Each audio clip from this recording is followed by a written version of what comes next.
Hello मेरे प्यारे student. तो देखिए आज आप लोग आए अनसॉल्व पेपर का सोल्यूशन। देखिए तो पहले मैं एक बात बताना चाहता हूं आपको, अगर आप लोग को पीडीएफ चाहिए तो क्या करेंगे, ठीक है। तो यहाँ पर देखिए किसका किसका कितने ईयर का पीडीएफ मिल जाएगा। तो यहाँ पर देखिए केमिस्ट्री का, देखिए केमिस्ट्री का ये 2026 के लिए आपके लिए है, ठीक है। तो यहाँ पर देखिए केमिस्ट्री का जो है 2020, 21, 22, 23, 24, 25 यानी कि 6 साल। मान लीजिए 21 में कोरोना काल था तो पेपर नहीं हुआ किसी में, ठीक है।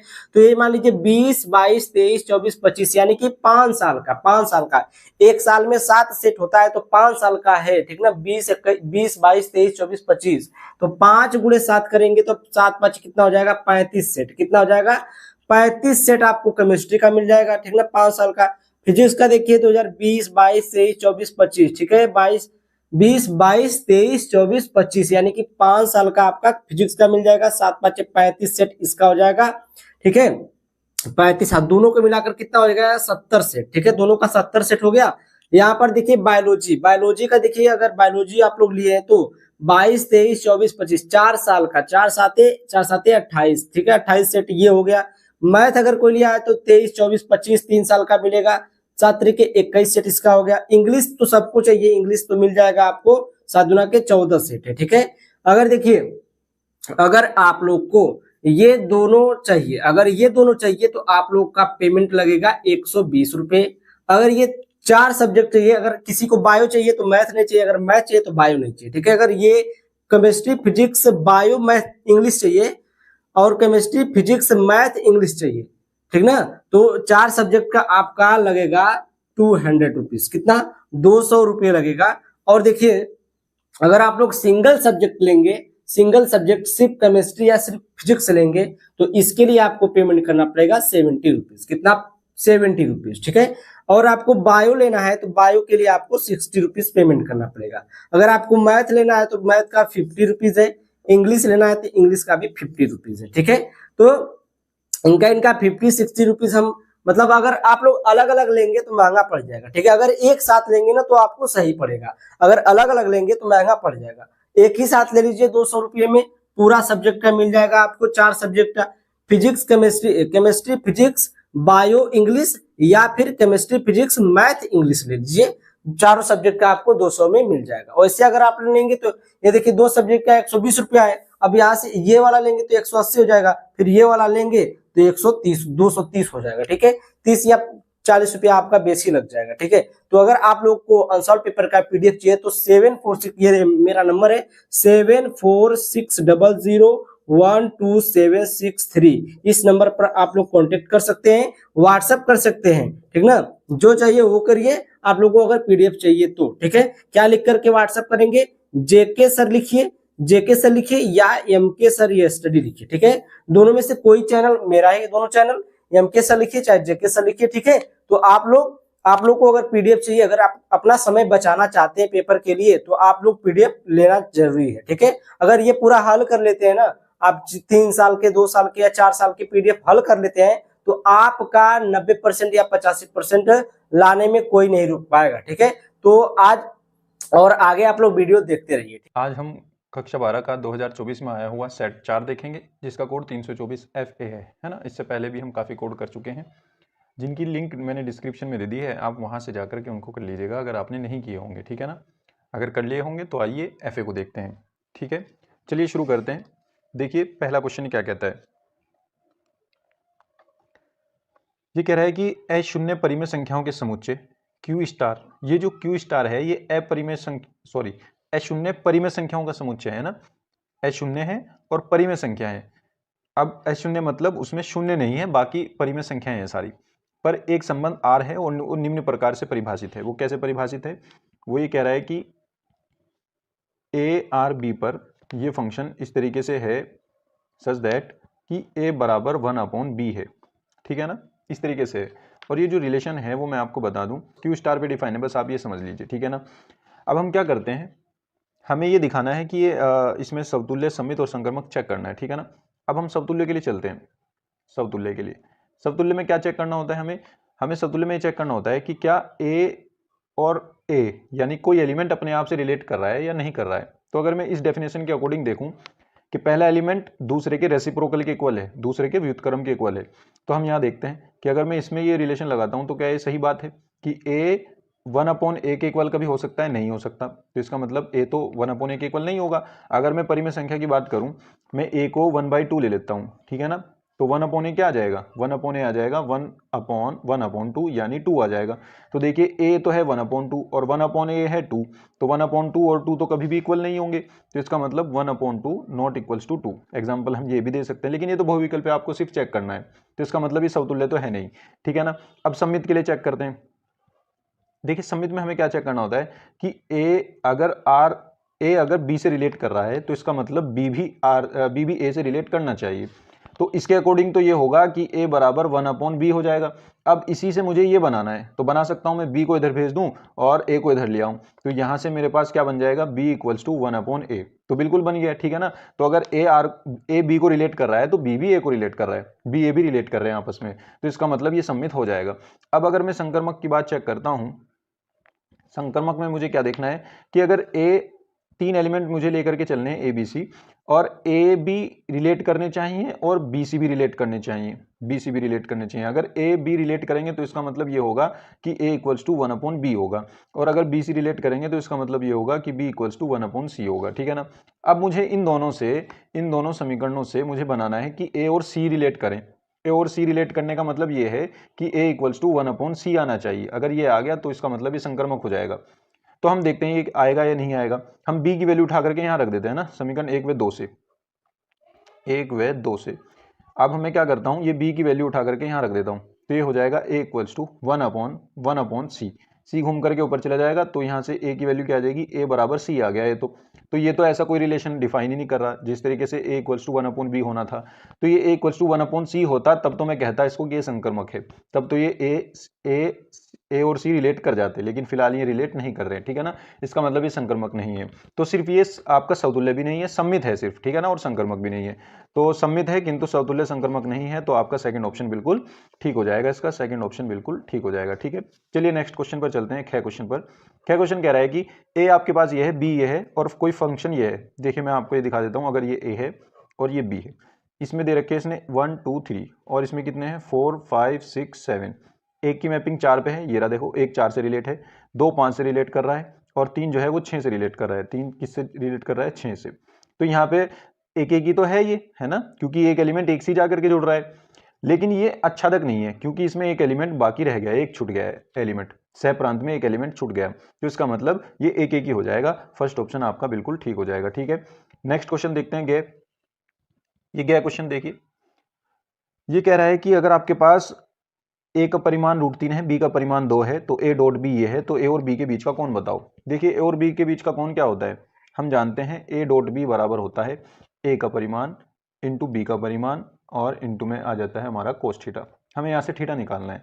तो देखिए ए डॉट बी इसने दे रखा है √6, वो यहाँ रख दिया मैंने, और इक्वल्स टू इसकी वैल्यू इसने दे रखी है √3, और इसकी वैल्यू इसने दे रखी है 2, और इंटू में है कोस थीटा। तो अगर मैं यहाँ से कोस थीटा निकालता हूँ, कोस थीटा इक्वल्स टू ये दोनों चीज इसके अपॉन में चली जाएगी, √6 अपॉन √3 इंटू 2, ठीक है ना। अब √3 और √6 दोनों रूट में है, तो यहाँ से कट जाएगा, 3 दूनी 6 यानी √2 आ जाएगा। तो √2 अपॉन 2 आ गया, और √2 से ये कट के √2 आ जाएगा, तो नीचे कितना आएगा? 1 अपॉन √2। तो इसको मैं क्या लिख सकता हूँ? कॉस ये होती है 45 में, यानी π/4 में, तो यानी आपका थीटा की वैल्यू क्या आ जाएगी? π/4 आ जाएगी, ठीक है ना। कौन सा ऑप्शन है π/4? सेकंड ऑप्शन आपका बिल्कुल ठीक हो जाएगा। देखिए नेक्स्ट क्वेश्चन देखिए, देखिए नेक्स्ट क्वेश्चन आपका, यह क्वेश्चन क्या कहता है, ये आपका साइन स्क्वायर एक्स का समाकलन करने के लिए कह रहा है। तो बच्चों जब भी आपको साइन स्क्वायर एक्स या कोस स्क्वायर एक्स का समाकलन करना हो, तो आप cos 2x के फॉर्मूले यूज कीजिए, ठीक है ना। cos 2x का फॉर्मूला क्या कहता है कि 1 - 2 sin स्क्वायर एक्स होता है ना। यहाँ से अगर मैं साइन स्क्वायर एक्स की वैल्यू फाइंड करूँ, तो वो क्या आएगी? वो आएगी 1 - cos 2x अपॉन में 2। बस ये वैल्यू उठा करके यहाँ रख दीजिए और इसका इंटीग्रेशन कर दीजिए, ठीक है। 1 - cos 2x अपॉन में 2 आ जाएगा, और dx आ जाएगा। अब बारी बारी दोनों का अलग अलग कर देंगे, ठीक है ना। तो ये आ जाएगा 1/2 अलग, और इसका इंटीग्रेशन 1 dx 1 का करेंगे, और यहाँ पे cos 2x और इसका 1/2 अलग dx, ठीक है। तो यहाँ से आ जाएगा x/2 माइनस, और cos 2x का हो जाएगा sin 2x, है ना, पॉजिटिव में ही, और x के मल्टीप्लाई में जो है वो 1 अपॉन में आएगा, और 1 अपॉन में 2 पहले से है, तो ये 4 हो जाएगा, और प्लस में आ जाएगा c। तो देखिए x/2 minus sin 2x upon 4, कौन सा ऑप्शन है आपका? पहला ही ऑप्शन सही है मेरे ख्याल से, x/2 minus sin 2x upon 4 जी, पहला ऑप्शन आपका बिल्कुल ठीक है, तो ये आपका आंसर हो जाएगा, ठीक है। नेक्स्ट क्वेश्चन देखते हैं, अगला क्वेश्चन ये कह रहा है कि अवकल समीकरण इतने की कोटि क्या है। तो इस अवकल समीकरण की कोटि क्या है? तो देखिए ये अवकल समीकरण की कोटि हम डिफाइन कर सकते हैं, क्योंकि इसमें अगर आपके पास कोई लॉग फंक्शन, साइन फंक्शन, उनके अंदर कोई डेरिवेटिव रखा हो, dy/dx रखा हो, d2y/dx² रखा हो, तो उनकी कोटि हम डिफाइन नहीं कर सकते, लेकिन इसकी तो हम कर सकते हैं, ठीक है ना। तो देखिए सबसे ज्यादा बार जो अवकलन किया हुआ होगा इसका, तो वही इसकी अवकलन की कोटि कहलाएगा। तो एक बार ये अवकलन किया हुआ है और ये तीसरी बार किया हुआ है ना, थर्ड अवकलज है ये आपका, थर्ड डेरिवेटिव। तो ये इसकी डिग्री 3 हो जाएगी, इसकी कोटि क्या हो जाएगी? 3 हो जाएगी, ठीक है ना। तो इसकी कोटि 3 है, तो ऑप्शन नंबर आपका सेकंड हो जाएगा, कोटि इसकी 3 हो जाएगी। और अगर ये घात पूछता तो सबसे ज्यादा कोटि जो होगी, कोटि की पावर जो होगी ऊपर, वो घात होगी। तो इस अवकल समीकरण की घात ये हो जाती है 2 हो जाती है, ठीक है। नेक्स्ट क्वेश्चन देखते हैं, दूसरे का क्या पार्ट। ये कह रहा है आपको कि कोट इनवर्स -1/√3 इसकी वैल्यू फाइंड करो। तो कोट इनवर्स, देखो आपको एक फॉर्मूला बताता हूं कि कोट इनवर्स के अंदर, पहले मैं इसको लिख लेता हूं, कोट इनवर्स, और कोट में 1/√3 किसकी वैल्यू होती है? कोट में 1/√3 जो होती है वो होती है आपकी 60 की वैल्यू, है ना, यानी इसको हम लिख सकते हैं कोट π/3, कोट π/3। अब अगर कोट के अंदर माइनस आ जाए यहाँ पर, तो हम इसको लिख सकते हैं पाई माइनस, और ये आ जाएगा कोट इनवर्स कोट π/3, इसको जू का तू लिख देंगे, ठीक है ना, पाई माइनस में। तो ये क्या हो जाएगा? कोट से कोट हट जाएगा, तो आपकी वैल्यू क्या आएगी? Pi minus π/3, 3 pi minus pi 2 π/3 आपका हो जाएगा आंसर, ठीक है। उम्मीद करता हूं आप समझ गए होंगे। चलिए नेक्स्ट क्वेश्चन पर चलते हैं। देखिए बच्चों, नेक्स्ट क्वेश्चन पर चलते हैं, दूसरे का क्या क्वेश्चन। ये जो क्वेश्चन है अभी हम लास्ट पेपर में करके आए हैं, है ना। ये क्वेश्चन आपका 324 EZ कोड में, 324 EZ कोड में, ये आपका 9 का ख पार्ट का सेकंड क्वेश्चन है वहां पर, ये ठीक है। वहां पे हमने अच्छे से करा रखा है, लिंक में डिस्क्रिप्शन में दे दूंगा, आप वहां पर कर लीजिएगा। ये कोड 2024 में आया हुआ है, ठीक है ना। नेक्स्ट क्वेश्चन देखते हैं, गया क्वेश्चन। ये कह रहा है कि हल कीजिए dy/dx equals to 1 + y² upon 1 + x²। यह अवकल समीकरण है, अवकल समीकरण को आपको सॉल्व करना है, ठीक है। तो देखिए वेरिएबल सेपरेबल आराम से हो जाएगा इजीली। तो y वाले y की साइड भेज दो, x वाले एक तरफ कर लो। तो ये y वाला इधर आ गया, तो ये हो गया 1 + y² dy, और ये हो गया 1/1 + x² dx, ठीक है। दोनों ओर का समाकलन कर दीजिए। ये क्या हो जाएगा आपका? 1/1 + y² हो जाएगा tan इनवर्स y, 1/1 + x² हो जाएगा tan इनवर्स x, और प्लस में आ जाएगा। अगर आप लेना चाहते हैं तो कांस्टेंट भी tan इनवर्स में ले सकते हैं, tan इनवर्स c, अदरवाइज आप c ले लीजिए, उसमें कोई दिक्कत वाली बात नहीं है। ये आपका ऑप्शन नंबर, ये आपका क्वेश्चन का आंसर हो जाएगा, ठीक है। नेक्स्ट क्वेश्चन पर चलते हैं। गया क्वेश्चन कह रहा है x के सापेक्ष इसका समाकलन कीजिए, यानी आपको ये समाकलन करना है sine tan inverse x upon 1 + x²। अगर आपको सबसे पहले समाकलन जो देखना है, अब अगर डायरेक्ट कर सकते हैं डायरेक्ट कर दीजिए, लेकिन अगर डायरेक्ट नहीं कर सकते तो आपको अप्रोचेज, जैसे कि मेथड होते हैं ना अलग अलग लगाने के, इंटीग्रेशन किस मेथड से करें, तो आपको पहले देखना है, सबसे पहले आपको सब्स्टिट्यूट ही करके देखना है कि इसमें कोई ऐसा फंक्शन रखा है क्या कि जिसका मैं डिफरेंशिएशन कर दूं और डिफरेंशिएशन करने के बाद जो फंक्शन आएगा वो भी इसी में रखा हो। अब जैसे मैं tan इनवर्स x है यहाँ पर, अगर मैं इसको t मान लेता हूँ, तो जब मैं उस t का डिफरेंशिएशन करूंगा तो tan इनवर्स x का क्या आ जाएगा? 1/1 + x²। तो ये 1/1 + x² भी यहाँ पे रखा है। तो मैं क्या करता हूँ, इसमें पुट कर लेता हूँ, पुट tan इनवर्स x को t मान लेते हैं, tan इनवर्स x को t मान लिया हमने।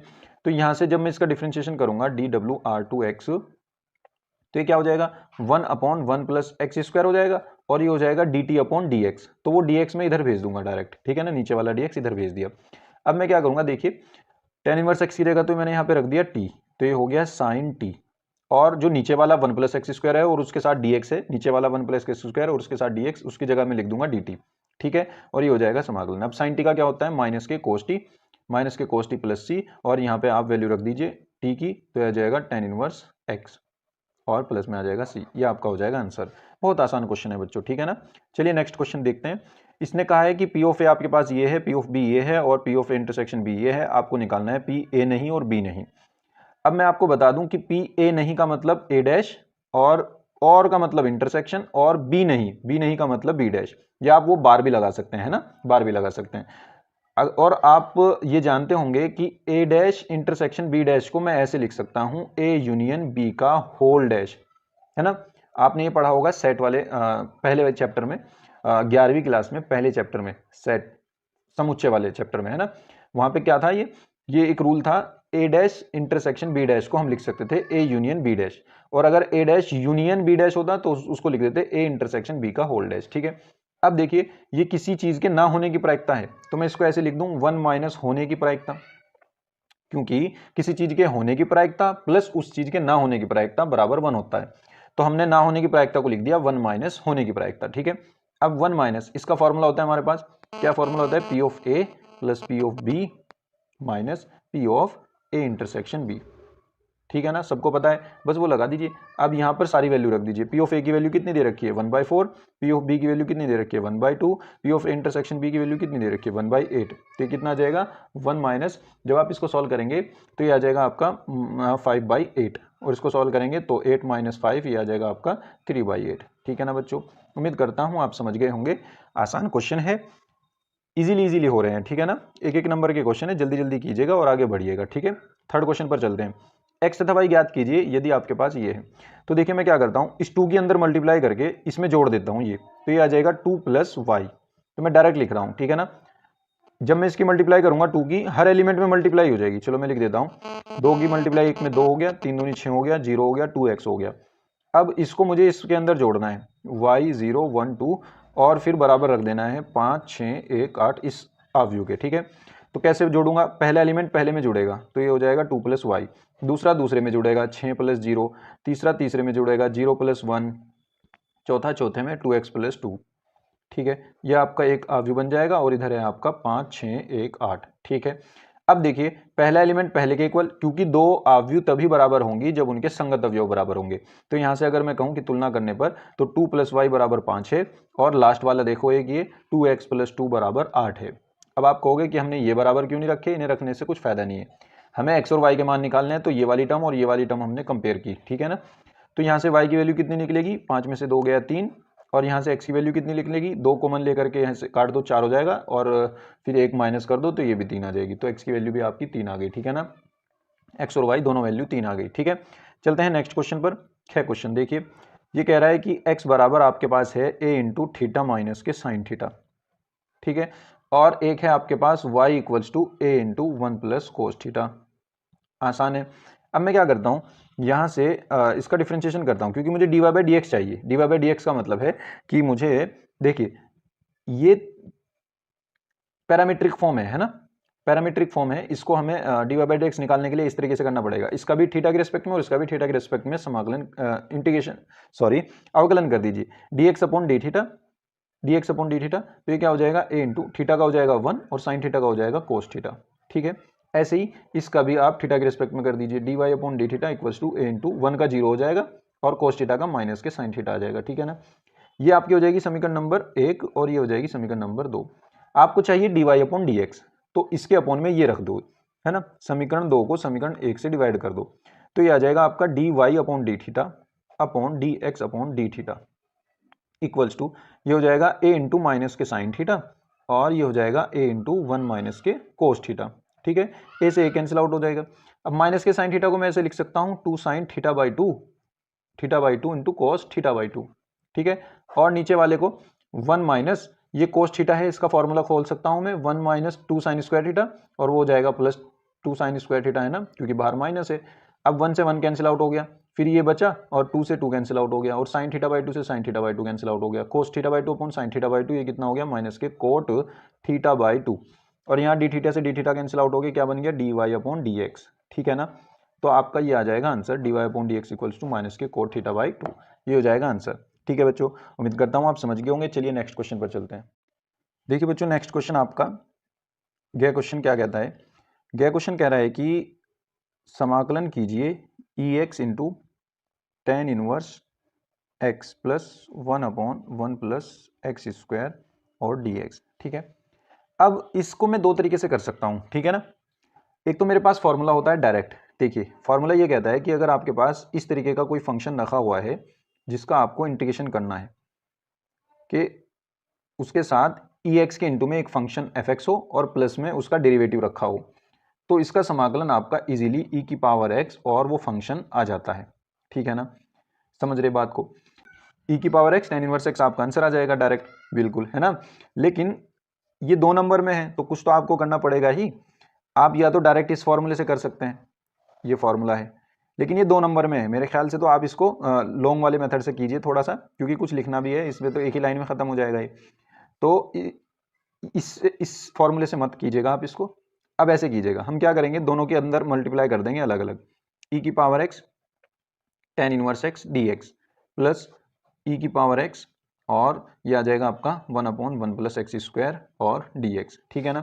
अब देखिए इसका समाकलन करते हैं, e की पावर x का e की पावर x इंटीग्रेशन e की पावर x का e की पावर x और tan इनवर्स x का हम करेंगे, आई एम सॉरी ये हमने गलत ले लिया, इसको हम फर्स्ट फंक्शन मानेंगे, इसको सेकंड मानेंगे, ठीक है ना।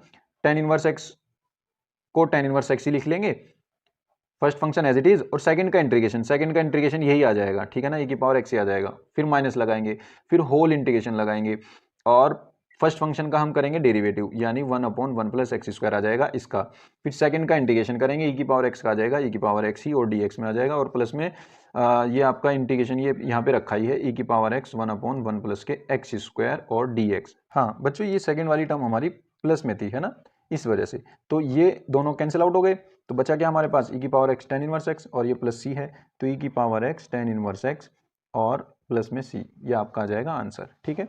चलिए नेक्स्ट क्वेश्चन को देखते हैं। यह क्वेश्चन ये कहता है कि बिंदुओं ए बी सी डी के निर्देशांक क्रम से ये और ये दे रखे हैं इसने, ए के निर्देशांक यहाँ मैं लिख देता हूँ, यहाँ पर दिया है ऐसे, ए के निर्देशांक क्या दिए हैं 1 2 3 और बी के निर्देशांक दिए हैं उसने 4 5 7 और सी के निर्देशांक दिए हैं -4 3 और -6 और डी के निर्देशांक दिए हैं 2 9 2, ठीक है। अब वो कह रहा है कि तो रेखाओं ए बी और सी डी के बीच का कोण हमें ज्ञात करना है। तो देखिए बहुत आसान है, ज्ञात कर सकते हैं हम इसको। हम क्या करेंगे, सबसे पहले ए बी और सी डी रेखा निकालनी पड़ेगी हमें, है ना। तो ए बी के लिए द्विकोणों चाहिए होंगे, सदिश ए बी के लिए। तो अगर मैं डायरेक्ट सदिश बनाऊं तो वेक्टर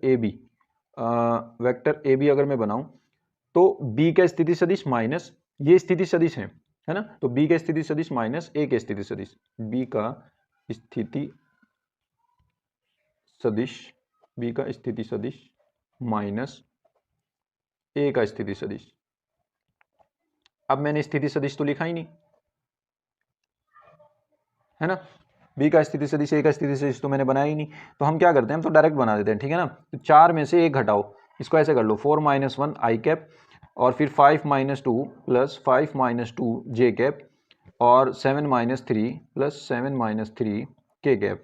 तो ये क्या बन जाएगा 3 आई कैप प्लस 5 में से 2 गए 3 जे कैप और प्लस 7 में से 3 गए 4 के कैप, ठीक है। तो ये आ जाएगा आपका ए बी वैक्टर, ठीक है। इसी तरीके से हम निकालते हैं सी डी वैक्टर डी के स्थिति सदिश माइनस सी के, यानी द्विकोणानुपात घटा देंगे हम, ये तो द्विकोणानुपात दे रखे हैं ना, तो डी में से सी घटाना है, तो हमारा आ जाएगा 2 - -4 आई कैप प्लस 9 - 3 जे कैप और प्लस 2 - -6 के कैप।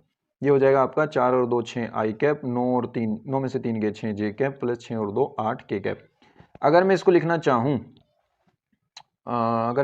चाहूँ तो भी लिख सकता हूँ, इसको मैं क्या लिख सकता हूँ, इसको मैं लिख सकता हूँ 3, अगर मैं इसमें से कॉमन ले लूँ तो ये बनेगा 2 आई कैप बनेगा नहीं और 2 जे कैप और प्लस 4 के कैप, सॉरी 3 नहीं 2 कॉमन लेंगे इसमें से, यहाँ पे 3 बनेगा, यहाँ पे भी 3 बनेगा और ये बनेगा 2 चौका 8 के कैप।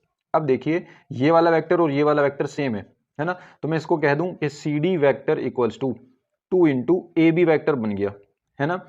तो यानी अगर कोई वेक्टर उसी वेक्टर के किसी नंबर से मल्टीपल में है बस और वो उसके इक्वल है, तो इसका मतलब है ये दोनों वेक्टर कोलिनियर हैं, संरेख हैं या पैरेलल हैं, ठीक है ना। संरेख हैं या पैरेलल हैं, अगर संरेख हैं यानी एक ही लाइन में है और पैरेलल भी ऐसा ही है कुछ, है ना, कि दोनों पैरेलल हैं, तो इनके बीच में तो कोण बनेगा ही नहीं, ठीक है ना। ये कंडीशन आपको कुछ ऐसी नहीं दिख रही जैसे वो हमने पढ़ी थी बी वेक्टर बराबर लैम्डा ए वेक्टर, आपने ये बुक में पढ़ी होगी। इसका मतलब ये होता है कि बी और ए कोलिनियर हैं यानी संरेख हैं, या हम इसको कह सकते हैं कि बी और ए समांतर हैं, बी वेक्टर ए और वेक्टर बी समांतर हैं। तो हम यहाँ कहेंगे इसको अगर मैं 1 बनाऊं तो मैं कहूँगा समीकरण 1 से स्पष्ट है, समीकरण 1 से स्पष्ट है कि सी डी वैक्टर तथा ए बी वैक्टर समांतर हैं, अतः समांतर हैं तो इनके बीच कोण भी नहीं बनेगा कुछ, अतः इनके बीच बना कोण क्या होगा 0 डिग्री होगा, 0 डिग्री है, ठीक है ना। आप इससे भी निकाल सकते हैं या आप ए डॉट बी बराबर ए का परिमाण इंटू बी का परिमाण इंटू कोस थीटा, उस वाले फॉर्मूले से भी निकाल सकते हैं। इसको ए वेक्टर मान लेना, इसको बी वेक्टर मान लेना और उससे भी कर लेना, ठीक है ना। आप इससे भी कर सकते हैं, 2 नंबर का ही तो क्वेश्चन है, ठीक है ना। चलिए आगे चलते हैं नेक्स्ट क्वेश्चन पर। फोर्थ का क्या क्वेश्चन देखते हैं। देखिए कह रहा है कि सिद्ध कीजिए कि समुच्चय इतने में, यानी ये समुच्चय दे रखा है इसने 1 2 3, समुच्चय में 1 2 और 2 1 के अंतर्वृष्ट करने, अंतर्वृष्ट करने का मतलब है सम्मिलित करने, है ना। इन दोनों को अगर मैं उसमें इंक्लूड कर लूं, सम्मिलित कर लूं, करने वाले तुल्यता संबंधों की संख्या 2 है, यानी इक्विवेलेंस रिलेशन की जो संख्या है वो 2 है। ऐसे 2 ही रिलेशन बन सकते हैं, हमें वो दिखाना है, ऐसे 2 ही संबंध बन सकते हैं, ठीक है। तो देखिए अगर मैं आपका एक रिलेशन बनाऊं R1, तो R1 क्या होगा, देखिए मुझे समतुल्य भी बनाना है, सममित भी बनाना है और संक्रमक भी बनाना है। अब अगर इस सेट के लिए मैं समतुल्य संबंध बनाऊं तो उसमें 1 1 भी होना चाहिए, 2 2 भी होना चाहिए और 3 3 भी होना चाहिए। तो ये तो अब तो समतुल्य हो गया। सममित उसने ये कहा कि उसमें ये दोनों नंबर भी होने चाहिए, दो एलिमेंट भी होने चाहिए, तो 1 2 और 2 1 मैंने डाल दिया। तो इसके अकॉर्डिंग अगर मैं देखूं तो ये सममित भी हो गया, है ना। अब क्या ये संक्रमक है, हाँ ये संक्रमक भी है। अगर मैं इन दोनों एलिमेंट को उठाऊं और फिर तीसरा एलिमेंट 1 1 मिलेगा तो 1 1 भी इसमें है। तो सबसे छोटा रिलेशन यही है ना। तो हम कहेंगे कि R1 अवयव अवयव 1 2 तथा 2 1 को सम्मिलित करने वाला सबसे छोटा संबंध है, सबसे छोटा रिलेशन यही है, ठीक है। अब इससे बड़े भी बन सकते हैं। देखिए हमारे पास कौन कौन से नंबर रह गए जो इसमें डलने हैं, अगर हम डाल सकते हैं उसको, तो 1 के साथ 2 ले लिया, 2 के साथ 1 भी ले लिया। अब 2 के साथ 3 आ सकता है या 3 के साथ 2 आ सकता है, और एक 1 और 3 आ सकता है या 3 1 आ सकता है। ये 4 एलिमेंट और हैं जो इसमें हम डाल सकते हैं, ठीक है ना। तो इसके अकॉर्डिंग अगर मैं देखता हूं, इनमें से अगर मैं कोई भी एक एलिमेंट उठाऊंगा, है ना, हम कहेंगे कि इनके ये डालने के बाद हमारे पास 4 एलिमेंट बचे, तो हम इसमें एक बात लिख देते हैं कि तब शेष अवयव, तब शेष अवयवों लिख लो, शेष अवयवों 2 3 3 2 1 3 3 1 में से, अगर इन शेष अवयवों में से आप इसमें कोई भी एक डाल देते हैं, 2 3 डाल दो या 3 2 डाल दो, मान लिया मैंने 2 3 डाल दिया, है ना, कोई ये डाल दिया 2 3, तो वो सम्मित नहीं होगा।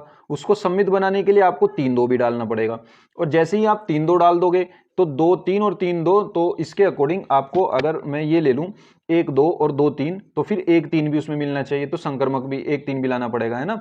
तो हम कहेंगे कि तब शेष अवयव में से कोई एक अ, कोई एक अवयव कोई एक अवयव भी कोई एक अवयव भी डालने पर, कोई एक अवयव भी रिलेशन में डालने पर, R1 में डालने पर, मुझे दूसरा रिलेशन बनाना है ना, उस रिलेशन में अगर मैं कोई ये तो है ही उसमें, इनके अलावा इनमें से कोई एक भी अगर मैं डालता हूं, तब उसको सम्मित तथा संक्रमक बनाने के लिए, सम्मित तथा संक्रमक बनाने के लिए सम्मित तथा संक्रमक बनाने के लिए बाकी अवयव भी डालने पड़ेंगे, बाकी अवयव भी डालने पड़ेंगे। अतः R2 क्या हो जाएगा आपका दूसरा रिलेशन, 1 1 2 2 3 3 और 1 2 2 1 1 3 3 1 और इसके अलावा 2 3 3 2। अब ये इसमें सारे एलिमेंट आ गए, इनके अलावा कोई बचा ही नहीं, तो इसके अलावा और कोई रिलेशन भी नहीं बनेगा, ठीक है ना। तो हम इसको क्या कहेंगे, अतः R2 सहित इसने क्या कहा था, R2 सहित 1 2 तथा 2 1 को 1 2 तथा 2 1 को सम्मिलित करने वाले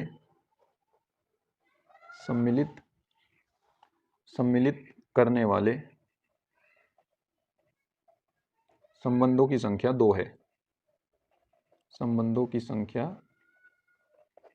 2 है। अब आप सोचेंगे इसमें इतनी थ्योरी क्यों लिख दी, तो बच्चों आपको इसमें थ्योरी अपने हिसाब से लिखनी है, ठीक है ना। क्वेश्चन आपका ऐसा ही है, बस इसमें आपको थ्योरी अपने हिसाब से लिखनी है, ठीक है ना। और ये थ्योरेटिकल इसी तरीके से लिखनी पड़ेगी, क्योंकि मैथमेटिकल तो इसमें कुछ काम करने का है नहीं। बाकी तो 2 लाइन का है ये, एक रिलेशन आप ये बना दो, एक रिलेशन आप ये बना दो, लेकिन उसको थ्योरी में थोड़ा सा बता दो, क्योंकि 2 नंबर में आया हुआ भी है तो लिखना भी पड़ेगा आपको, ठीक है ना। अपने वर्डों में आप लिख सकते हैं, इसको अपने वर्ड्स में लिख सकते हैं, ठीक है बच्चों। चलिए नेक्स्ट क्वेश्चन पर चलते हैं। देखिए बच्चों, नेक्स्ट क्वेश्चन आपका 4th का ख पार्ट कह रहा है कि अंतराल ज्ञात कीजिए जिनमें फंक्शन ये से प्रदत्त फलन f वर्धमान है और ह्रासमान है। तो आपके पास फंक्शन उसने दे रखा है f(x = x² - 4x + 6), ठीक है। सबसे पहले हमें क्या करना होता है, इसमें f' निकालना होता है, f' यानी dwr2x, तो ये क्या आ जाएगा 2x - 4, ठीक है ना। अगर मैं देखूं तो इसमें से 2 कॉमन ले लो तो x - 2 बचेगा, ठीक है। अब हम क्या करते हैं, वर्धमान ह्रासमान के लिए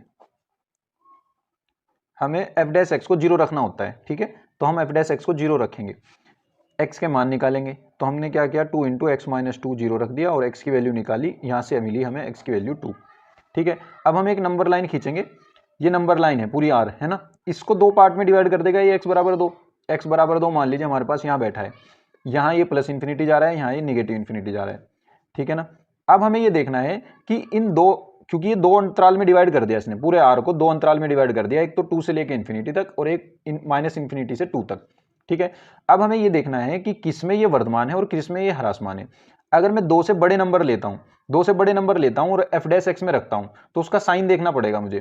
तो हम क्या करेंगे, 2 से बड़ा नंबर उठा लेते हैं, कोई 3 उठा लिया, 4 उठा लिया या 5 उठा लिया, मान लिया 3 उठा लिया हमने, 3 यहाँ पे रखा, f' में रखेंगे 3 रखा हमने यहाँ, तो 3 - 2 1 बचा, 1 × 2 2 आया, यानी पॉजिटिव आ रहा है, तो इसमें तो आया ये पॉजिटिव, ठीक है।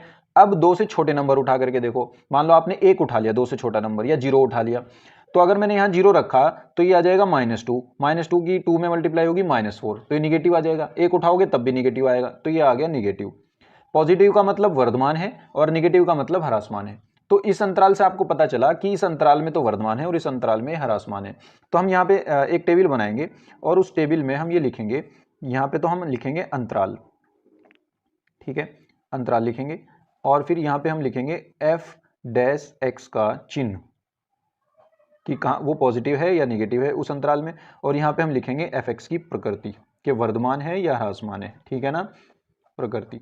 अब देखिए अंतराल हमारे पास 2 ही हैं, एक तो -इन्फिनिटी से 2 और दूसरा है 2 से लेके इन्फिनिटी, ठीक है।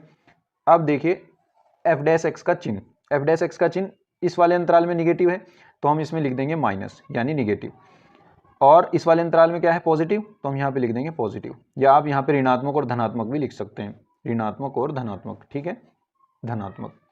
अब f(x) की प्रकृति इस वाले अंतराल में क्या है, अगर निगेटिव है तो ह्रासमान होगा यानी घट रहा होगा, और अगर पॉजिटिव है धनात्मक है तो इसका मतलब बढ़ रहा होगा यानी वर्धमान, ठीक है। अब वो दोनों ही पूछ रहा था, पहले में उसने पूछा था, पहले का आंसर पूछा था उसने वर्धमान, तो वर्धमान किस अंतराल में है, अतः फलन f(x) अंतराल 2 से लेकर के इन्फिनिटी में वर्धमान है, ऐसे लिख दीजिए वर्धमान है, ठीक है। फिर इसके सेकंड पार्ट उठाओ, उसमें लिखो f(x) अंतराल -इन्फिनिटी से 2 में क्या है, ह्रासमान है, ठीक है ना। और ये आपका हो गया आंसर, ठीक है। उम्मीद करता हूं आप समझ गए होंगे। चलिए चलते हैं नेक्स्ट क्वेश्चन पर। देखिए नेक्स्ट क्वेश्चन आपका क्या कहता है, गया क्वेश्चन कह रहा है कि अवकल समीकरण हमारे पास है x - y dy/dx और इक्वल्स टू है x + 2y, ठीक है। इसको हमें सॉल्व करना है, तो यहाँ से सबसे पहले हम dy/dx की वैल्यू निकालेंगे। dy/dx की वैल्यू आएगी x + 2y upon x - y।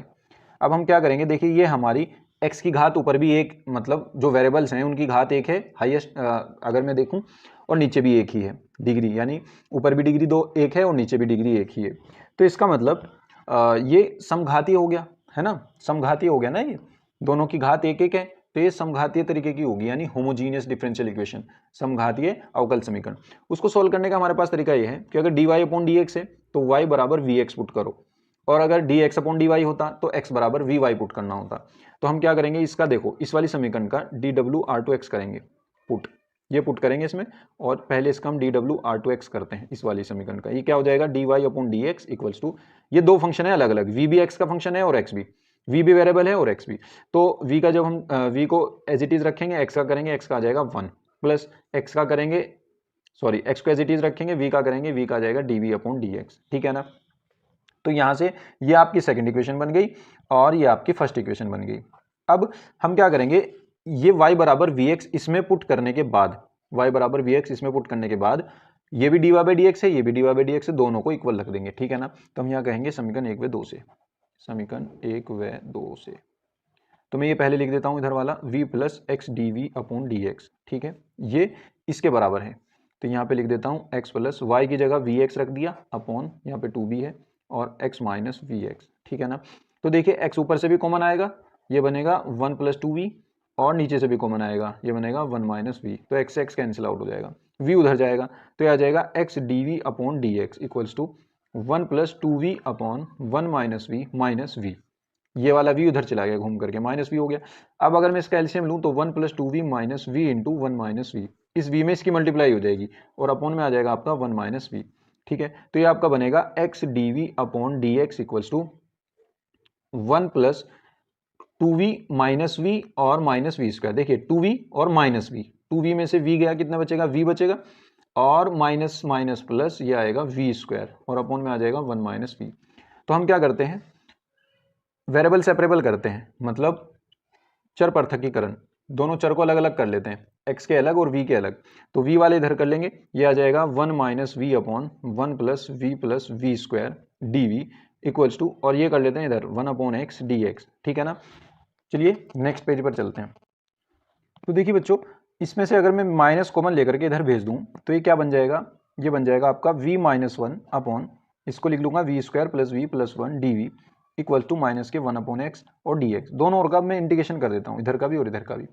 अब देखिए अगर मैं इसको t मानता हूँ तो ये आएगा 2v प्लस, ये आएगा 2v प्लस 1, लेकिन ऊपर है v माइनस 1, है ना। तो इसको अरेंज करने के लिए हम क्या करेंगे, हम मान लेते हैं let v square plus, sorry, एक फॉर्म हमारे पास ऐसी है कि अगर वेरिएबल तो सेम है, वेरिएबल तो सही है, लेकिन बस कांस्टेंट दिक्कत कर रहे हैं ना, तो उसमें हम इस तरीके से मानते हैं कि v माइनस 1 को आप ऐसे मान लो, माना v माइनस 1 बराबर a into D by d x of नीचे वाली term v square plus v plus 1, पढ़ी होगी आपने बुक में ना, और प्लस में आ जाएगा एक कांस्टेंट प्लस b, ठीक है। तो यहाँ से आएगा v माइनस 1 बराबर a इंटू, इसका हम अवकलन कर देंगे, ये आ जाएगा आपके पास 2v प्लस v और 1 का हो जाएगा 0 और प्लस में आ जाएगा b। इसको यहाँ पे कोई इक्वेशन बना लो, है ना, दो इक्वेशन हमारे पास पहले से हो ही गई, और इसको थर्ड बना लेते हैं और इसको फोर्थ बना लेते हैं, ठीक है, क्योंकि इसकी जरूरत पड़ेगी हमें, ए और बी के मान इसी में रख के हमें यहाँ रखने हैं वो। तो यहाँ से ए और बी के मान निकालने हैं, अब आप किसी भी तरीके से ए और बी के मान निकाल सकते हैं, ठीक है ना। ये तो 2v हो जाएगा और ये v का 1 हो जाएगा, सॉरी, यहाँ से ए और बी के मान निकालने हैं, किसी भी तरीके से निकालिए, ठीक है। चाहे तो आप v की वैल्यू कुछ पुट करके तब निकाल लीजिए, या फिर इस तरीके से निकाल लीजिए, v माइनस 1 इक्वल्स टू, ये हो जाएगा 2av, a की मल्टीप्लाई कर दी प्लस a प्लस के b आ जाएगा, ठीक है ना, क्या हो जाएगा, a प्लस के b आ जाएगा। अब देखिए जो मैं क्या करूंगा, गुणांकों की तुलना करूंगा, यहाँ पर गुणांकों की तुलना करने पर, गुणांकों की तुलना करने पर, तो इधर भी v है और इधर भी v है, तो v के गुणांक में क्या है 2a और इधर v के गुना में क्या है 1, तो 1 बराबर 2a हो जाएगा, तो a बराबर 1/2 हो जाएगा। बहुत आसान है ना। अब देखिए ये कांस्टेंट टर्म है सारी, क्योंकि इसमें कोई वेरिएबल नहीं है मल्टीप्लाई में, और ये भी कांस्टेंट टर्म है, तो a प्लस बी बराबर क्या हो जाएगा -1, a की वैल्यू 1/2 है, यहाँ पे रख दो, प्लस b इक्वल्स टू -1, और b की वैल्यू आपके पास आ जाएगी 1/2, उधर भेज दिया तो ये हो गया -1 और -1/2, तो कितना हो जाएगा -3/2, ठीक है ना। तो b की वैल्यू आपकी ये आ गई -3/2। अब ये a और b की वैल्यू यहाँ रखने के बाद ये जो इक्वेशन है a और b की वैल्यू यहाँ रख दो, और फिर v-1 की जगह इस वाली इक्वेशन को यहाँ रख दो, ठीक है ना। तो अब हम कहेंगे समीकरण 3 व 4 से, समीकरण 3 व 4 से a और b के मान यहाँ पे रख दो पहले, और फिर ये मान v-1 की जगह यहाँ पे रख दो, तो ये आपका हो जाएगा पूरा। अगर मैं देखूं a की जगह 1/2 यहाँ रखूंगा ऊपर, a की जगह 1/2, ये आ गया 1/2, इंटू में आ गया 2v प्लस 1, इंटू में आ गया क्या 2v प्लस 1, और प्लस b की वैल्यू कितनी है -3/2, तो ये माइनस के 3/2 हो जाएगा, और पूरे के अपॉन में v square plus 1 v plus 1 into D we और equals to minus 1/x dx, ठीक है ना, यही है ना। अब देखिए यहाँ से क्या होगा, यहाँ से आपका ये हो जाएगा, दोनों को डिस्ट्रीब्यूट अलग अलग डिवाइड कर देंगे, ठीक है ना, एक बार इसके अपोन में एक बार इसके अपोन में, तो ये आ जाएगा, जब इसके अपोन में करूंगा 1/2 अलग आ जाएगा, ये आ जाएगा integration of 2v plus 1 upon v square plus v plus 1 into D v, minus ये 3/2 कॉन्स्टेंट है बाहर आ जाएगा, और ये आ जाएगा 1/v square plus v plus 1 d we, और ये आ जाएगा minus 1/x minus integration of 1/x dx, ठीक है। अब देखिए अगर मैं इस वाले को कुछ मानता हूँ, t मानता हूँ या u मानता हूँ, तो ऊपर उसका डिफरेंशिएशन पूरा पूरा रखा है। अगर नीचे वाले फंक्शन का ऊपर पूरा पूरा डिफरेंशिएशन रखा हो तो आप इसको क्या लिख सकते हैं, डायरेक्ट ये आ जाएगा log और नीचे वाला फंक्शन, यानी log v square plus v plus 1, ठीक है। फिर माइनस 3/2, अब इसको हम डायरेक्ट नहीं कर सकते, तो इसको मुझे फॉर्म बनानी पड़ेगी, ठीक है ना, क्योंकि डायरेक्ट होगा नहीं, तो हम क्या करते हैं, इसको परफेक्ट स्क्वायर वाली फॉर्म बनाते हैं, ठीक है। तो देखिए कैसे, v square plus v plus 1 है, तो ये ए स्क्वायर हो गया, और मुझे जरूरत पड़ेगी, देखिए कैसे बनाते हैं परफेक्ट स्क्वायर, जो एक्स वाली टर्म होती है यानी वी वाली टर्म है, उसके इनटू में जो भी है 1 है यहाँ पर, उसका हाफ करो, हाफ क्या आएगा 1/2, 1/2 का स्क्वायर जोड़ना है, 1/2 का स्क्वायर ही घटाना है, यानी 1/4, 1/4 जोड़ना है, 1/4 ही घटाना है। तो हम क्या करेंगे, वी स्क्वायर ये आ गया प्लस वी आ गया प्लस 1/2 का स्क्वायर हमने जोड़ दिया, और प्लस 1 ये, और जो 1/2 का स्क्वायर घटाएंगे वो हमने यहाँ घटा दिया, ठीक है। ये हो जाएगा dv, और ये हो जाएगा आपका माइनस में log x, और प्लस में आ जाएगा c, ठीक है। अब देखते हैं 1/2 c1 ले लेते हैं इसको, 1/2 log, इसको अभी एज इट इज रखते हैं, v square plus v plus 1 माइनस 3/2, ये आपका हो जाएगा 1/a square plus B square plus 2ab की टर्म हो गई है, तो ये बन जाएगा v प्लस हाफ का होल स्क्वायर माइनस 4 में से एक गया 3, यानी 3/4, 3/4 को मैं लिख सकता हूँ √3/2 का होल स्क्वायर, ठीक है। dv ये अलग हो गया, और माइनस के log x ये हो गया, और प्लस में c1 ये हो गया, ठीक है। अब 1/x square plus a square वाला फॉर्मूला बनेगा, यहाँ 1/4 में से गया 3, ये प्लस में आएगा, ये बन जाएगा 1/2 log v square plus v plus 1 माइनस 3/2, देखिए 1/x square plus a square क्या होता है, 1/a tan inverse x/a, x आपका ये है और a आपका ये है, x/a equals to minus log x plus c1। अब देखिए यहाँ से क्या होगा, ये 2 घूम करके ऊपर चले जाएगा, या यहीं से इसको काट दो, एक √3 से एक √3 कट जाएगा, एक √3 बच जाएगा, और v की जगह y/x रख देंगे, क्योंकि देखिए हमने क्या माना था, हमने माना था y बराबर vx माना था, तो v की वैल्यू क्या होगी, y/x हो जाएगी, ठीक है। तो बस वो वापस पुट कर देते हैं, क्योंकि हमें x और y में ही आंसर देना है। तो ये आ जाएगा log, जब y/x रखूंगा तो y square upon x square आएगा, जब इसकी जगह रखूंगा तो ये y/x आएगा, और प्लस 1 आएगा, माइनस ये √3 हो जाएगा, √3 tan इनवर्स y/x, यहाँ पे भी रखूंगा y/x प्लस, अब देखिए ये जो 2 है, अगर मैं इसका एलसीएम ले लूँ यहाँ पे, तो ये 2 तो इसके मल्टीप्लाई में आ जाएगा, और प्लस में आ जाएगा 1, और पूरे के अपोन में आएगा 2, तो उस 2 से ये 2 कट जाएगा, और अपोन में आ जाएगा √3, ठीक है ना। इतनी कैलकुलेशन तो आप समझ रहे होंगे, उम्मीद करता हूँ आप समझ रहे होंगे, 12th में आ गए हैं अब तो, है ना। अब देखिए 1/2, इस वाली टर्म को अगर मैं इधर ले आता हूँ तो ये क्या बनेगी, इसके साथ 1/2 log y square upon x square plus y/x और प्लस 1, और प्लस में ये वाली टर्म में इधर ले आता हूँ, ये हो जाएगी log x, ये वाली टर्म उधर ले जाता हूँ, ये हो जाएगी √3 tan इनवर्स, ये हो गया आपका 2y प्लस x मल्टीप्लाई, और अपॉन में x की मल्टीप्लाई नीचे, ये हो जाएगा √3x, और प्लस में आ जाएगा c1। तो देखिए इसको इसके साथ ज्वाइंट करने के लिए मैं क्या करता हूँ, 2 से गुना भाग कर देता हूँ, तो 2 से गुना भाग जो मैंने करी, भाग वाला तो ये रहा, और जो वो गुना वाला था वो m log n, तो m चला जाता है n की पावर में, है ना, वो मैंने यहाँ भेज दिया, समझ रहे हैं ना आप बात, जो यहाँ पे मल्टीप्लाई में रखा था वो n, वो m की पावर में चला गया, ये फॉर्मूला होता है ना आपका log m की पावर n, ये n आगे घूम के चला जाता है, तो ये यहाँ से यहाँ भेज दिया मैंने, ठीक है।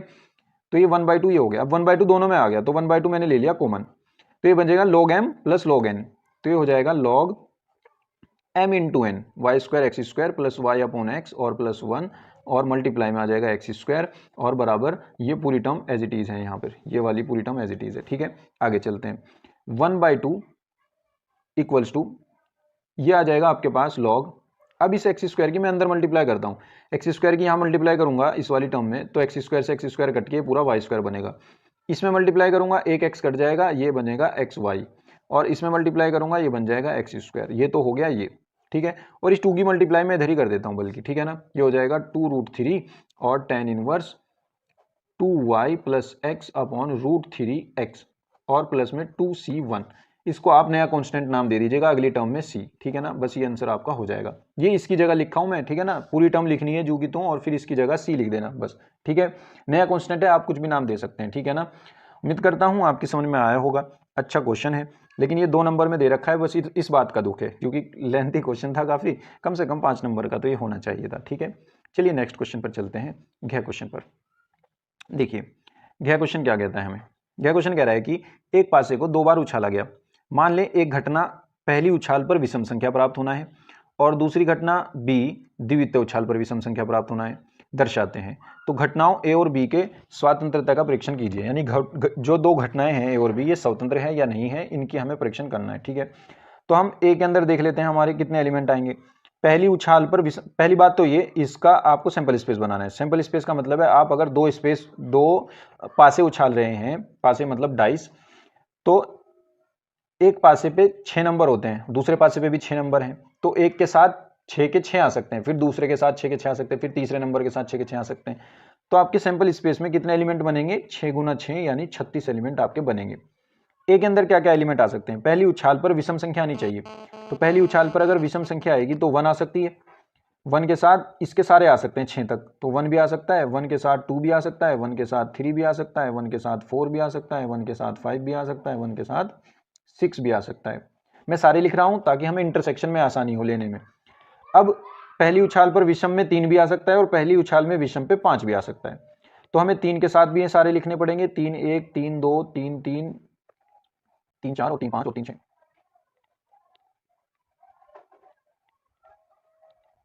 और ये 5 6, ठीक है। ये आपका बन गया ए सेट। इसी तरीके से हमें बी सेट बनाना है, और बी सेट में वो ये कह रहा है कि द्वितीय उछाल पर विषम संख्या प्राप्त होना।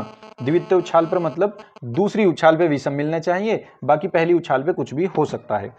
तो द्वितीय उछाल पे विषम में क्या क्या आ सकता है, 1 आ सकता है, 3 आ सकता है और 5 आ सकता है ना।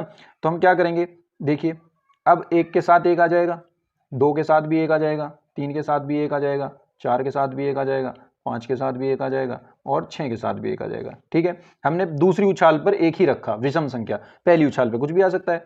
अब हमने दूसरी उछाल पर दूसरा नंबर 3 भी आ सकता है ना विषम संख्या में, तो इसके साथ 1 के साथ 3 आ सकता है, 1 के साथ 2 के साथ 3 आ सकता है, और 3 के साथ 3 आ सकता है, और 4 के साथ 3 आ सकता है, और 5 के साथ 3 आ सकता है, और 6 के साथ 3 आ सकता है, ठीक है।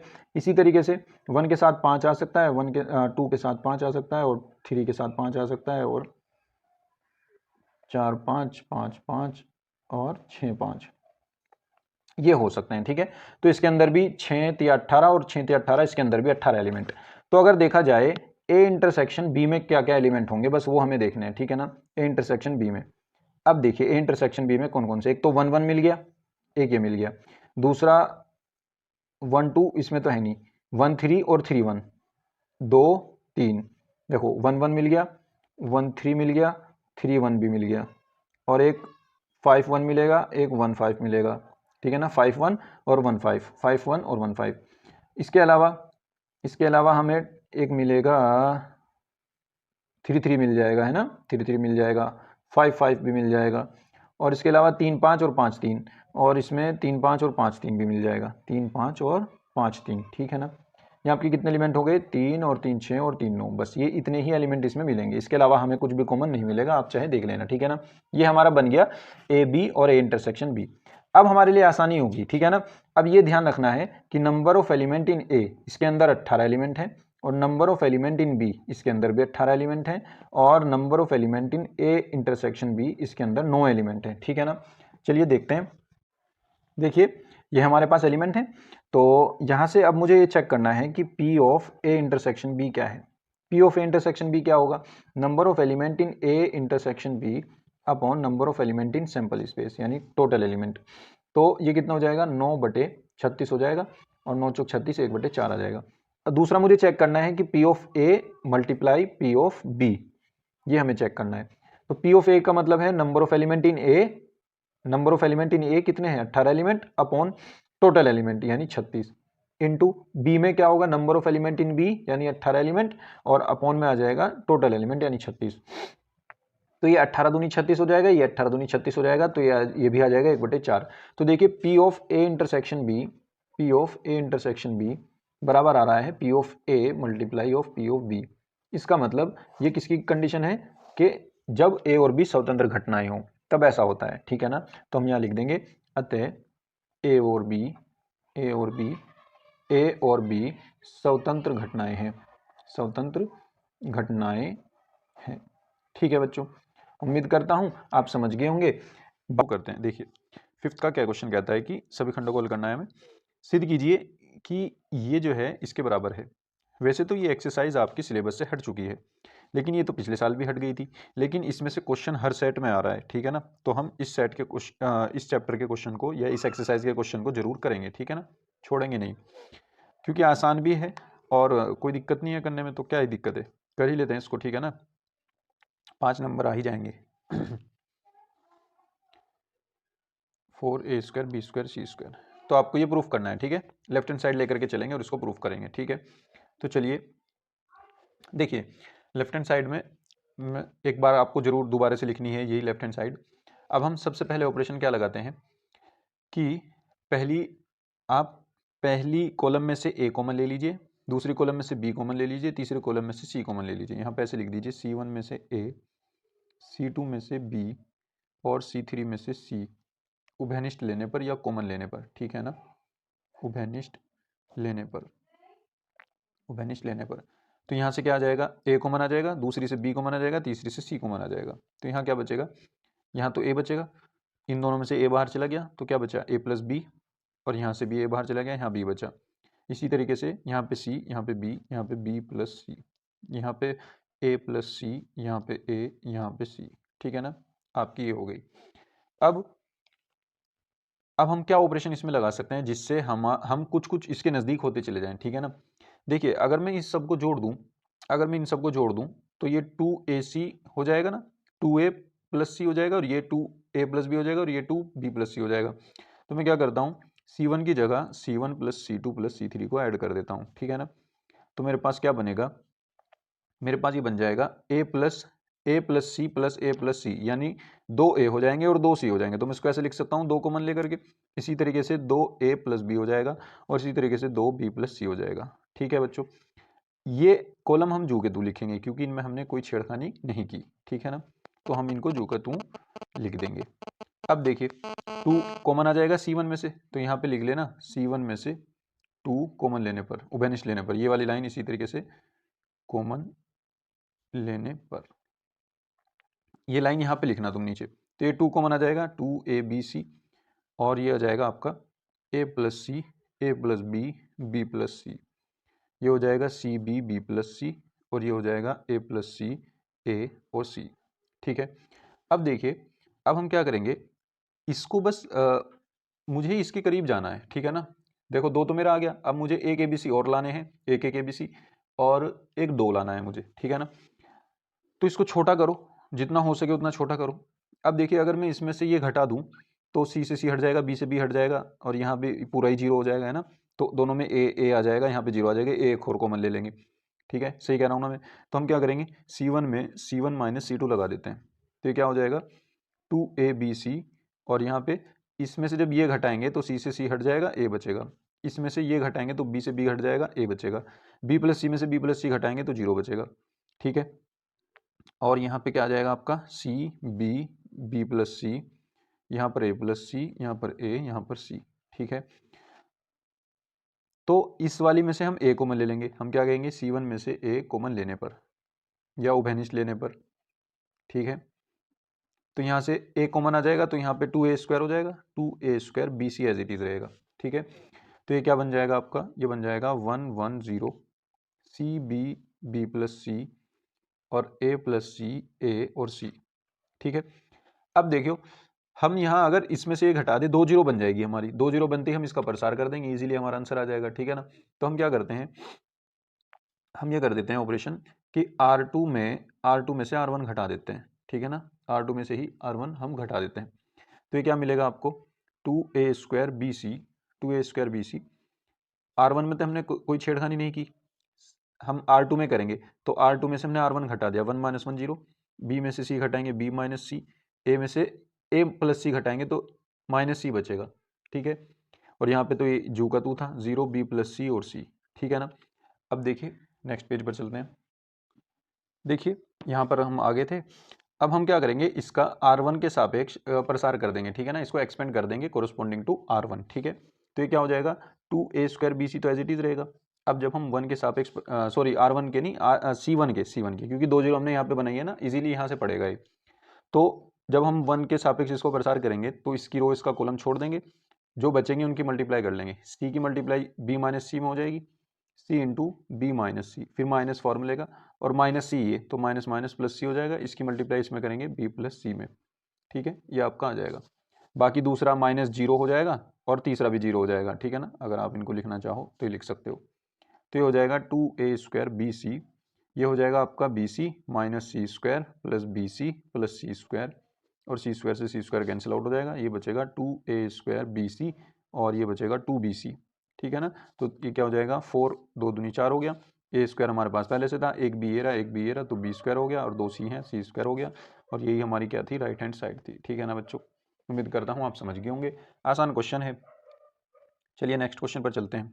नेक्स्ट क्वेश्चन हमारा क्वेश्चन ये कहता है कि आपके पास अगर फंक्शन है mod x, तो आप इसको प्रूफ कीजिए कि ये x = 0 पर सतत है और अवकलनीय नहीं है। तो देखिए mod x को हम क्या कर सकते हैं, mod x की खास प्रॉपर्टी ये है कि वो पॉजिटिव वैल्यू देगा जब x की वैल्यू 0 से बड़ी या बराबर हो, और निगेटिव वैल्यू देगा जब x की वैल्यू 0 से छोटी हो, ठीक है ना।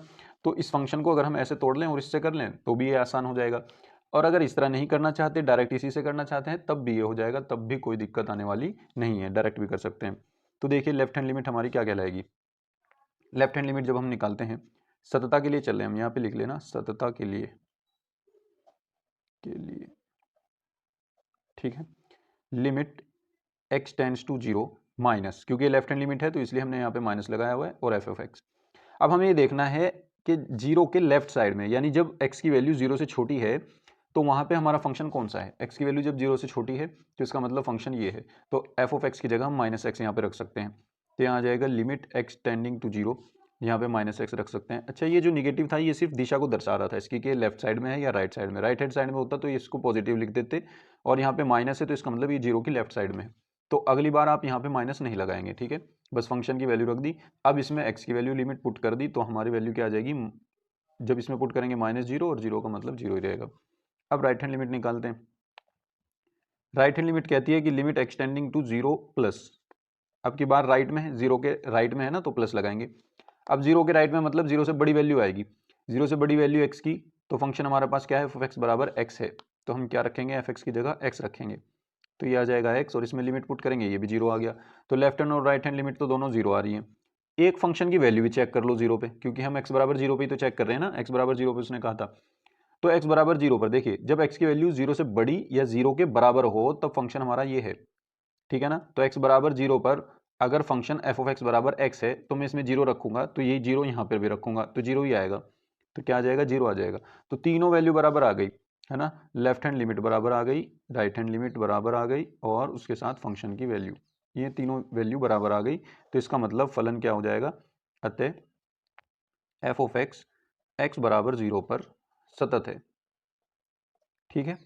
अब अवकलनीयता के लिए चलते हैं, यहाँ पे लिख लो अवकलनीयता के लिए, अवकलनीयता के लिए, अवकलनीयता के लिए चलते हैं। लेफ्ट हैंड डेरिवेटिव निकलेगा इसमें, ठीक है ना, लेफ्ट हैंड डेरिवेटिव निकालेंगे, फंक्शन हमारा वही है, ठीक है ना, फंक्शन हमारा यही है जो ऊपर था।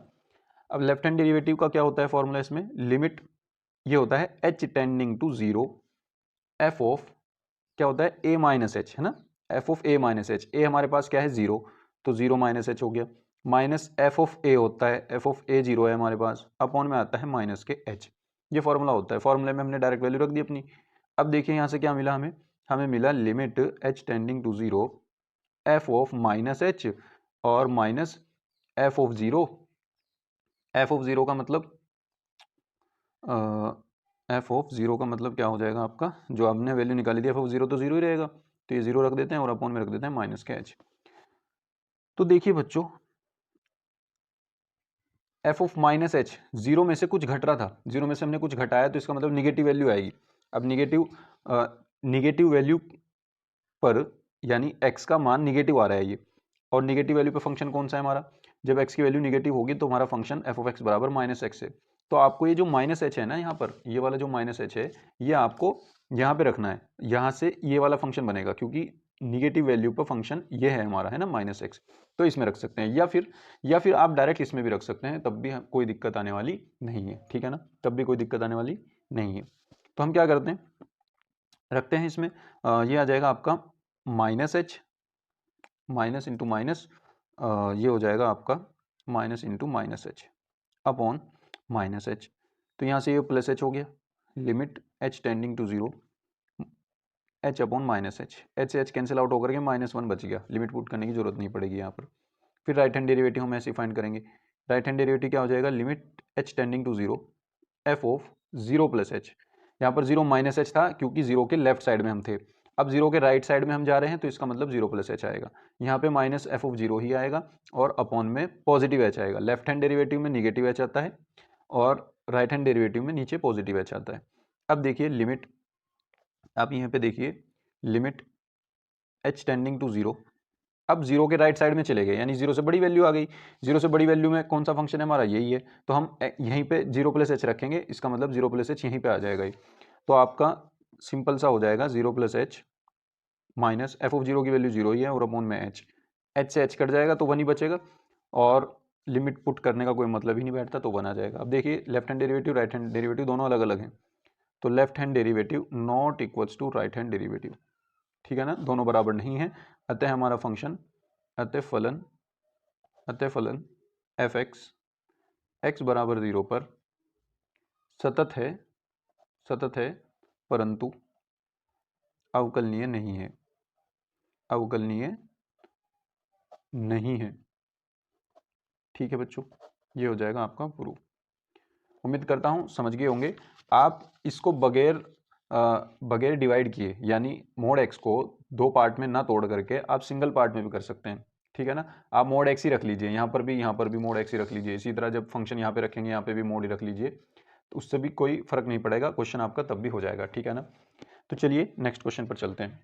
देखिए बच्चों, गया क्वेश्चन आपका, ये जो क्वेश्चन है ये पहले ही हम करा चुके हैं आपको, तो ये हम इसमें नहीं करेंगे, क्योंकि जो क्वेश्चन हम पहले करा चुके हैं आप वहाँ से भी देख लीजिएगा, क्योंकि मैं सेम ही कराऊंगा, जैसा पहले करा था ऐसे ही कराऊंगा, ठीक है ना। तो ये कहाँ हुआ था, ये 324 बीसी कोड में है, ठीक है ना, बीसी कोड में नोवे के ख पार्ट का फर्स्ट पार्ट है ये, इसको वहाँ से कर लीजिएगा, लिंक डिस्क्रिप्शन में है, सारी प्लेलिस्ट मैंने बना रखी है, आप 2023 के प्लेलिस्ट में जाना, वहाँ 324 बीसी की वीडियो होंगी, एक दो वीडियो होंगी, सबसे लास्ट वाले पार्ट में ये देख लेना, क्योंकि 9 का ख है तो सबसे लास्ट वाले पार्ट में आपको ये मिल जाएगा, ठीक है। चलिए नेक्स्ट क्वेश्चन देखते हैं, घ क्वेश्चन भी बच्चों हम आपको करा चुके हैं 324 ए एक्स पार्ट में, ए एक्स पार्ट 2023 का सबसे पहला कोड है, सबसे पहला कोड जो मैंने कराया हुआ है, तो वहाँ पर आप इसको कीजिएगा, छठे का लास्ट पार्ट है ये वहाँ पर, ठीक है ना। अब यहाँ के लास्ट पार्ट पर चलते हैं, ये कह रहा है कि हल कीजिए d y by d x plus y cot x बराबर 2x plus x square cot x, ये बच्चों क्वेश्चन है हमारा, ठीक है ना। तो इसको हम करते हैं, देखिए ये जो क्वेश्चन है ये लीनियर फॉर्म में बन रहा है, ठीक है ना, रेखिक अवकल समीकरण है ये। अब इसको हमें हल करना है, देखिए कैसे करेंगे, d y by d x की इसको हम इसकी तुलना हम इससे कर देंगे, पी वाई बराबर क्यू से तुलना करने पर, तो इससे तुलना करेंगे तो y के इंटू में जो होगा वो p होगा यानी कोट एक्स, और बाकी इक्वल के इधर जो रखा होगा वो सब q होगा यानी 2x plus x square cot x, ठीक है। तो यहाँ से क्या मिलेगा, सबसे पहले हमें निकालना है इंटीग्रल फैक्टर, इंटीग्रल फैक्टर होता है e की पावर पी डी एक्स, ठीक है, जब d y upon D x वाली फॉर्म हो, और अगर d x upon d y वाली फॉर्म हो, ऊपर एक्स हो नीचे वाई हो, तो यहाँ पर पी डी वाई होगा, क्योंकि ये पी जो होगा ये वाई की टर्म में होगा, ठीक है ना, वो अच्छे से आपने याद कर रखा होगा। तो यहाँ पे पी की वैल्यू रखते हैं कोट एक्स और डी एक्स। अब कोट एक्स का जो इंटीग्रेशन होता है वो क्या होता है, लॉग साइन एक्स, तो इसको हम लॉग साइन एक्स लिख देंगे, लॉग साइन एक्स और ये जो e की पावर log e बनता है ये हट करके sin x नीचे आ जाता है, ठीक है ना, sin x डायरेक्ट आ जाते हैं यहाँ, ठीक है। अब चलते हैं आगे, IF हमारा हो गया। अब समीकरण के हल पर चलते हैं। समीकरण का हल होगा इस तरीके का, y into IF integral factor equals to integration of q into IF dx plus c। तो y इंटू IF की वैल्यू है sin x इक्वल्स टू समाकलन, q की वैल्यू है अपने पास 2x plus x square cot x और multiply में आ जाएगा आपका sin x और dx और प्लस c, ठीक है। अब दोनों को अलग अलग कर लो मल्टीप्लाई करके, ये हो जाएगा 2x sin x dx plus ये हो जाएगा आपका एक्स स्क्वायर, कोट को हम लिख सकते हैं कोस अपॉन साइन, साइन से साइन कट करके यहाँ पे आ जाएगा cos X D x plus C, ठीक है। अब देखिए अगर मैं देखता हूँ 2x साइन एक्स को मैं एज इट इज़ रखता हूँ, ठीक है ना, 2x साइन एक्स को एज इट इज़ रखता हूँ, क्योंकि मैं जानता हूँ कि अगर मैं इसको डिफ्रेंशिएट करूँगा, इंटीग्रेट करूँगा, तो उसमें मेरा ये वाली टर्म सेम बन जाएगी। कैसे, देखिए फर्स्ट फंक्शन हम रखेंगे इसको और सेकंड फंक्शन हम इसको रखते हैं। तो फर्स्ट फंक्शन हमारा एज इट इज़ है, सेकंड का हमने इंटीग्रेशन किया, इंटीग्रेशन आया कोस एक्स का साइन एक्स, यहाँ पर खंडस समाकलन लगा रहे हैं हम, ठीक है ना, फिर माइनस लगाएंगे, होल इंटीग्रेशन आएगा, इसका हो जाएगा 2x, पहले का डिफ्रेंशिएशन, दूसरे का इंटीग्रेशन यानी साइन एक्स dx और प्लस में आ जाएगा c। अब देखिए ये वाली टर्म और ये वाली टर्म बिल्कुल सेम बन गई, इससे ये कैंसिल आउट हो जाएगी, ठीक है ना, और यहाँ पर है y साइन x, तो ये आ जाएगा y sine x equals to X square sine X plus C. यहाँ पर भी आप आंसर छोड़ सकते हैं, या फिर y बराबर ये जो y के इंटू में कुछ भी हो वो इधर पहुँचा दो, तो साइन एक्स दोनों के डिवाइड में जाएगा, तो ये आएगा x square sine x upon में साइन एक्स और यहाँ पर आएगा प्लस सी अपॉन साइन एक्स, ठीक है ना। अब साइन एक्स से साइन एक्स कैंसिल आउट हो जाएगा, ये क्या बनेगा y बराबर x square plus 1 upon sine x को हम कोसेक एक्स लिख सकते हैं, तो c इंटू कोसेक एक्स, ठीक है। ये हमारा आंसर हो जाएगा बच्चों, उम्मीद करता हूँ आप समझ गए होंगे। चलिए नेक्स्ट क्वेश्चन पर चलते हैं, 6th का कै पार्ट कहता है कि रेखाओं इतने और इतने के बीच का कोण ज्ञात कीजिए, और रेखा इसने कार्तीय रूप में दे रखी है, ठीक है ना, तो बहुत आसान है ये। देखिए हम इसको और इसको कंपेयर करेंगे पहले, तो किससे, x प्लस 3 अपॉन माइनस 3, इसको लिख देना, दी गई रेखाएं x प्लस 3 अपॉन माइनस 3 बराबर y माइनस 1 अपॉन 1 और बराबर z माइनस 5 अपॉन 5 तथा x plus 1 upon minus 1 y minus 2 upon 2 z minus 5 upon 5 की तुलना x minus x1 upon a1 y minus y1 upon b1 z minus z1 upon c1 तथा x minus x2 upon a2 बराबर y minus y2 upon b2 और z minus z2 बराबर c2 से करने पर जब हम तुलना करेंगे तो नीचे हम देखेंगे, पहले ये देख लीजिए ऊपर वालों की फॉर्म बिल्कुल इसके जैसी है ना जी, बिल्कुल इसके जैसी है। मतलब मेरे कहने का ये है कि x के मल्टीप्लाई में कुछ ना हो, y के मल्टीप्लाई में कुछ ना हो, z के मल्टीप्लाई में कुछ ना हो, तो ऐसी फॉर्म ऊपर मिलनी चाहिए। तो यहाँ देखिए x y z के मल्टीप्लाई में कुछ भी नहीं है, ठीक है। उसके बाद अब जो नीचे होगा वो a1, यहाँ पे b1, ये c1, ये a2 हो जाएगा, ये b2 हो जाएगा, ये c2 हो जाएगा। तो आपका a1 बराबर -3 आ गया, b1 बराबर 1 आ गया और c1 बराबर 5 आ गया। इसी तरह a2 बराबर -1 आ गया, b2 बराबर 2 आ गया और c2 बराबर 5 आ गया, ठीक है ना। अब बीच के कोण का आपका डायरेक्ट फॉर्मूला है, ठीक है ना। इसको अगर मैं रेखा 1 मान लूँ और इसको मैं रेखा 2 मान लूँ, तो मैं यहाँ कहता हूँ कि रेखा 1 व 2 के बीच का कोण वो क्या होगा, वो होगा कोस थीटा इक्वल्स टू, वो होगा मोड में a1 a2 plus b1 b2 plus c1 c2 upon under root a1 square b1 square plus c1 square under root a2 square plus b2 square plus c2 square. बस आपको यहाँ पर value रखनी है सारी और सॉल्व कर लेना है बस, बाकी कुछ नहीं है, क्वेश्चन आसान है, यहाँ आपका इजीली हो जाएगा, ठीक है ना।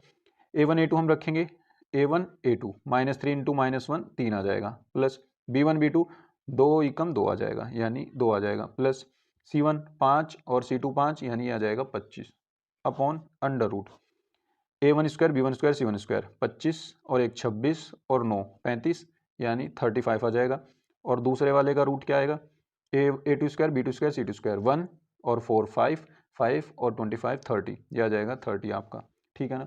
तो यहाँ से ओवरऑल आपका मिलेगा 30/√35 और √30, ठीक है ना, ये आ जाएगा आपका। ठीक है, अब इसको हम कैसे लिखेंगे, देखिए ये आ जाएगा आपके पास cos थीटा इक्वल्स टू, सारा पॉजिटिव पहले से ही है ये, तो इसको मोड को हटा भी सकते हैं अब हम, ठीक है ना। इस 30 को, ऊपर वाले 30 को हम लिख सकते हैं √30 इंटू √30 अपॉन √35, ये पहले से है, और √30 भी ये पहले से है, इससे एक कट जाएगा, बचेगा ये।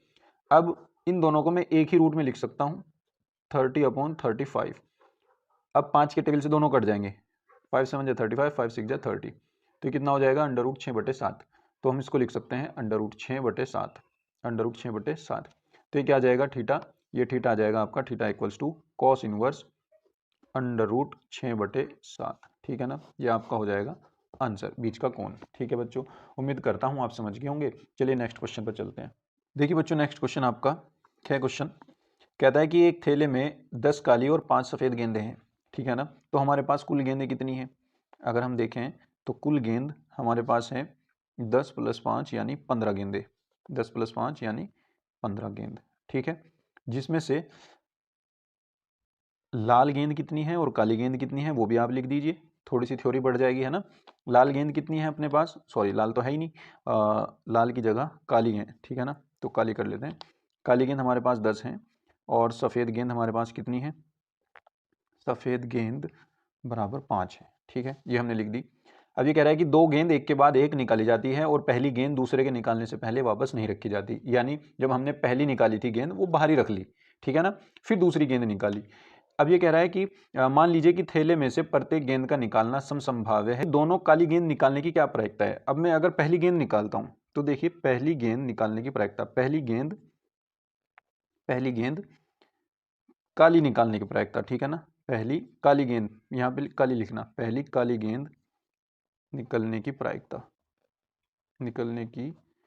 प्रायिकता, तो पहली काली गेंद निकलने की प्रायिकता हमारी क्या होगी, हमारे अनुकूल परिणाम कितने हैं, काली गेंद कितनी है 10, इनमें से कोई सी भी आ सकती है तो हमारे अनुकूल हो जाएगी, और अपॉन टोटल, टोटल का मतलब हमारे पास 15 गेंदें हैं, ठीक है ना। तो ये कितना आ जाएगा 10/15 मतलब 5 दूनी 10, 5 तिया 15, ठीक है, 2/3।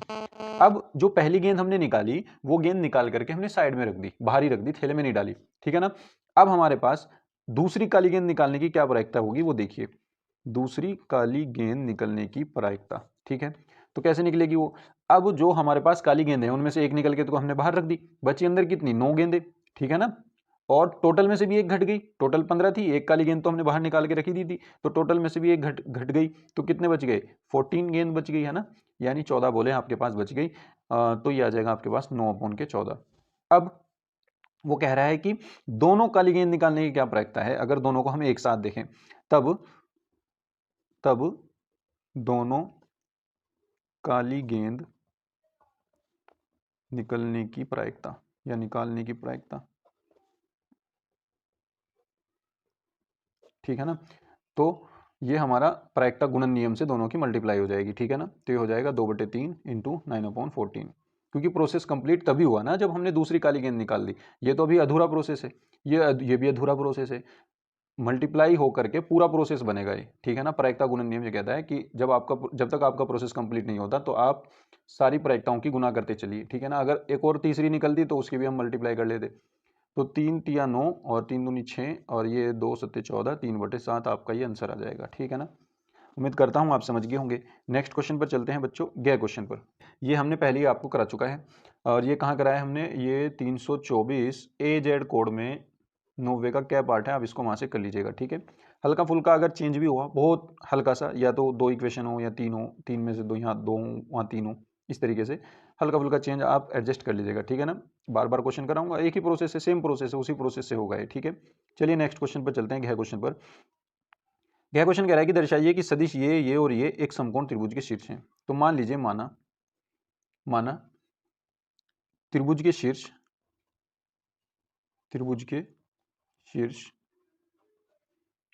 तो ए है, एक तो ए है, बी है और सी है, ठीक है ना। माना त्रिभुज के शीर्ष ए बी सी है, ये हमने मान लिए। अब इसने भी दे रखे हैं, है ना, दर्शाइए कि सदिश ये त्रिभुज के शीर्ष हैं। तो हम इसको ए मान लेंगे, इसको बी मान लेंगे, इसको सी मान लेंगे। अब हमें तो दर्शाना है, प्रूफ करना है कि हाँ ये त्रिभुज के ही शीर्ष हैं, ठीक है ना। अब हम क्या करेंगे, हम देखो अगर कोई त्रिभुज है मान लीजिए अपने पास, और ये कोई त्रिभुज के शीर्ष हैं ABC, या कोई से भी हो सकते हैं, यहाँ ABC हो या ABC ऐसे हो, तो अगर हम इसमें क्योंकि ये समकोण त्रिभुज है, समकोण त्रिभुज में 90 डिग्री का कोण बनता है और इसमें एक पाइथागोरस थ्योरम फॉलो करता है ये। अब अगर पाइथागोरस थ्योरम फॉलो हो जाती है तो ये शीर्ष किसके हो जाएंगे, समकोण त्रिभुज के हो जाएंगे।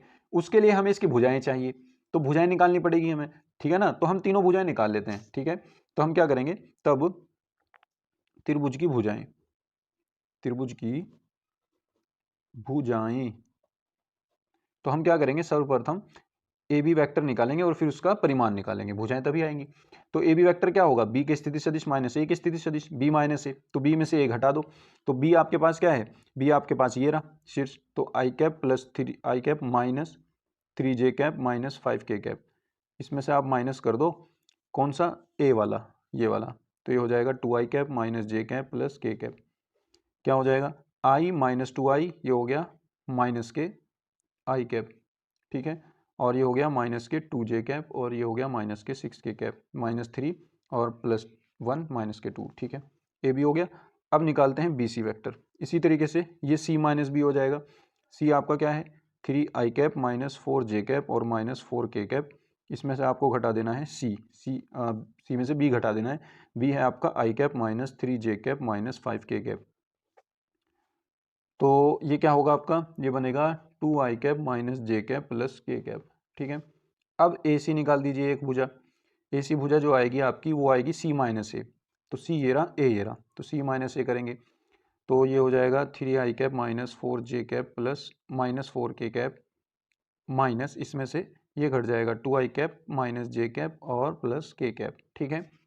अब देखिए ये हो जाएगा आपका 3 में से 2 गया, 1 आई कैप और फिर ये -3 जे कैप और फिर ये आपका -5 के कैप, ठीक है ना। ये आपकी तीनों भुजाएं आई। अब ये भुजाएं सदिश रूप में है, ठीक है ना। हम इनके परिमाण निकालेंगे और परिमाण से फिर देखेंगे। अब परिमाण कैसे निकलेगा, इनका परिमाण देखते हैं।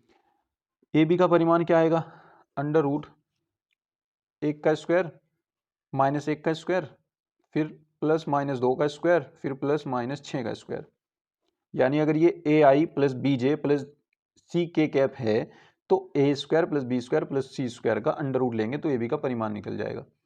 ये कितना हो जाएगा, 36 और 4 40 और 1 41, ये हो जाएगा आपका 41, ठीक है ना।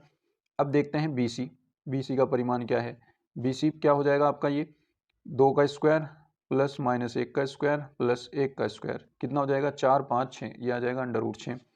और फिर तीसरा आपका जो बैठेगा, तीसरा है ए सी का जो परिमाण है वो कितना आएगा, 1 का स्क्वायर प्लस -3 का स्क्वायर और प्लस -5 का स्क्वायर, कितना हो जाएगा ये 25 और 1 26 और 9 35, है ना। ये हो जाएगा आपका √35।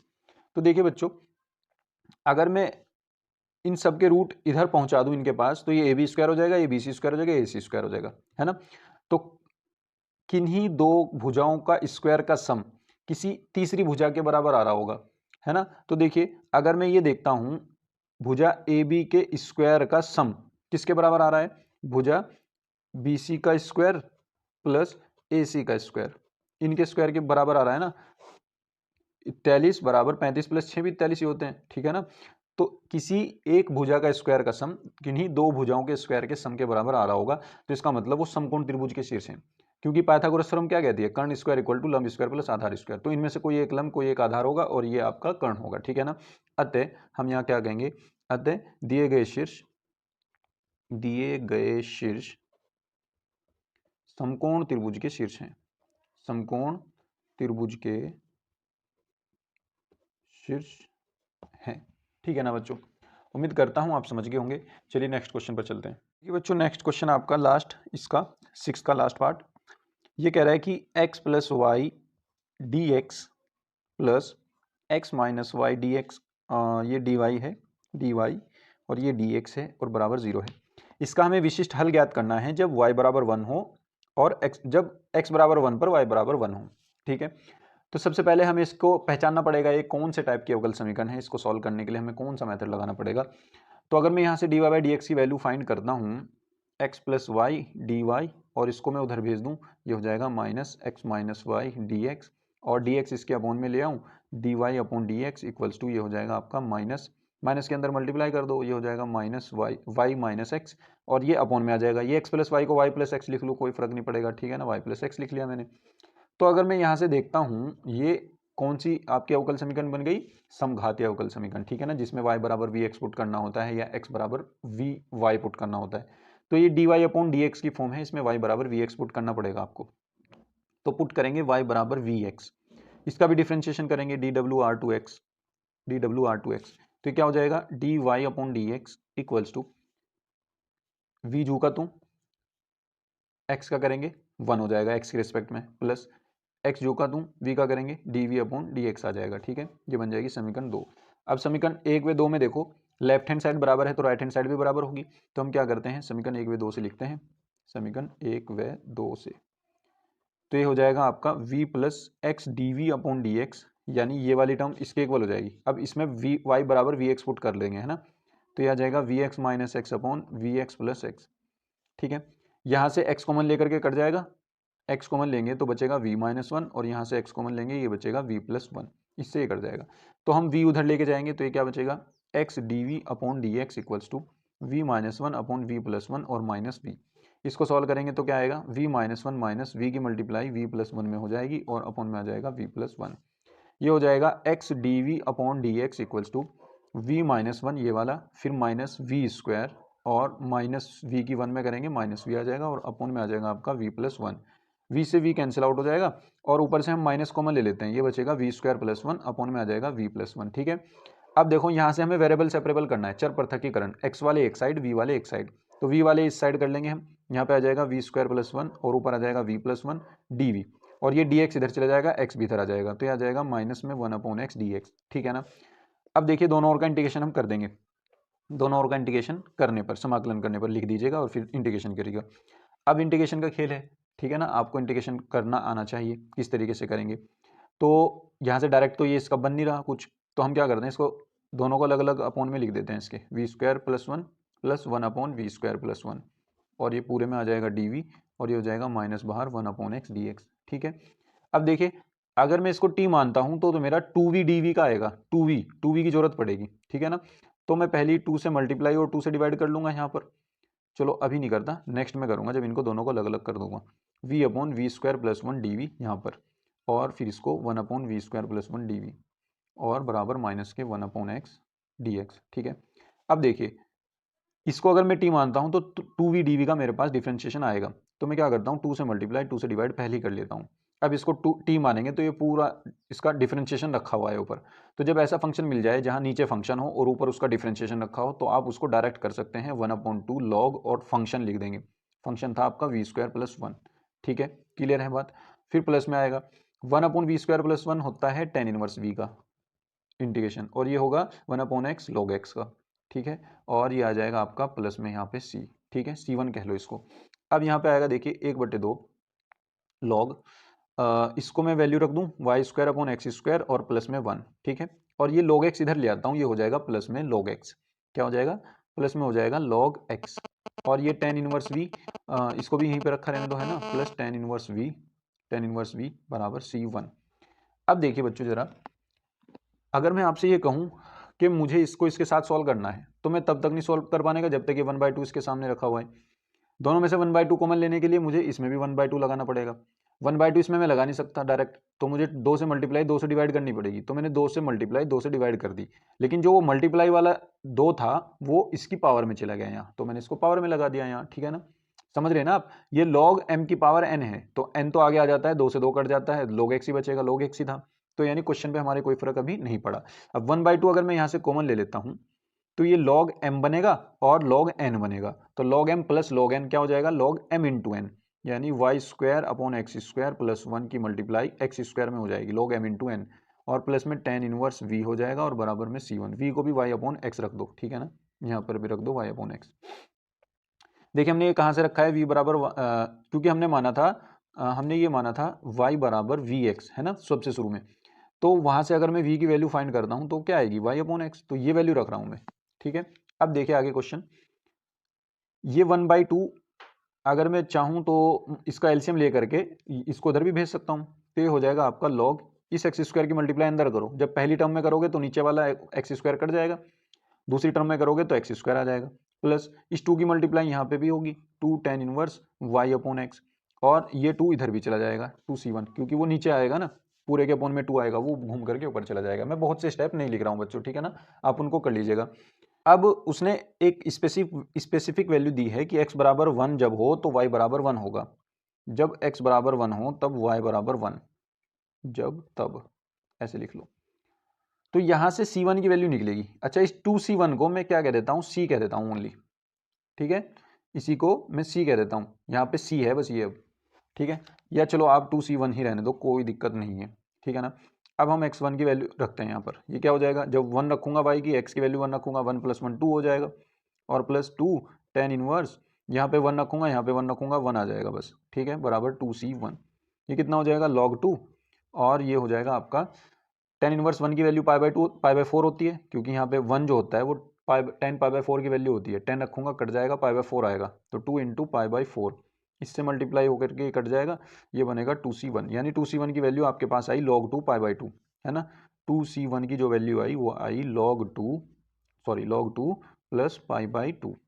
अब ये वैल्यू उठा करके मैं कहाँ रखता हूँ, इस समीकरण नंबर 3 में रख देता हूँ, क्योंकि यही तो हमारा हल है। तो समीकरण 3 से तो ये आ जाएगा आपका log x² + y²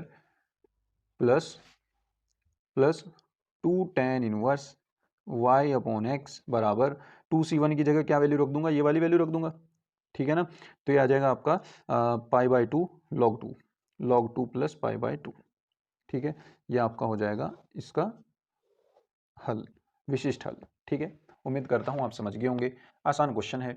चलिए नेक्स्ट क्वेश्चन पर चलते हैं। देखिए बच्चों, नेक्स्ट क्वेश्चन आपका 7 का क्या पार्ट,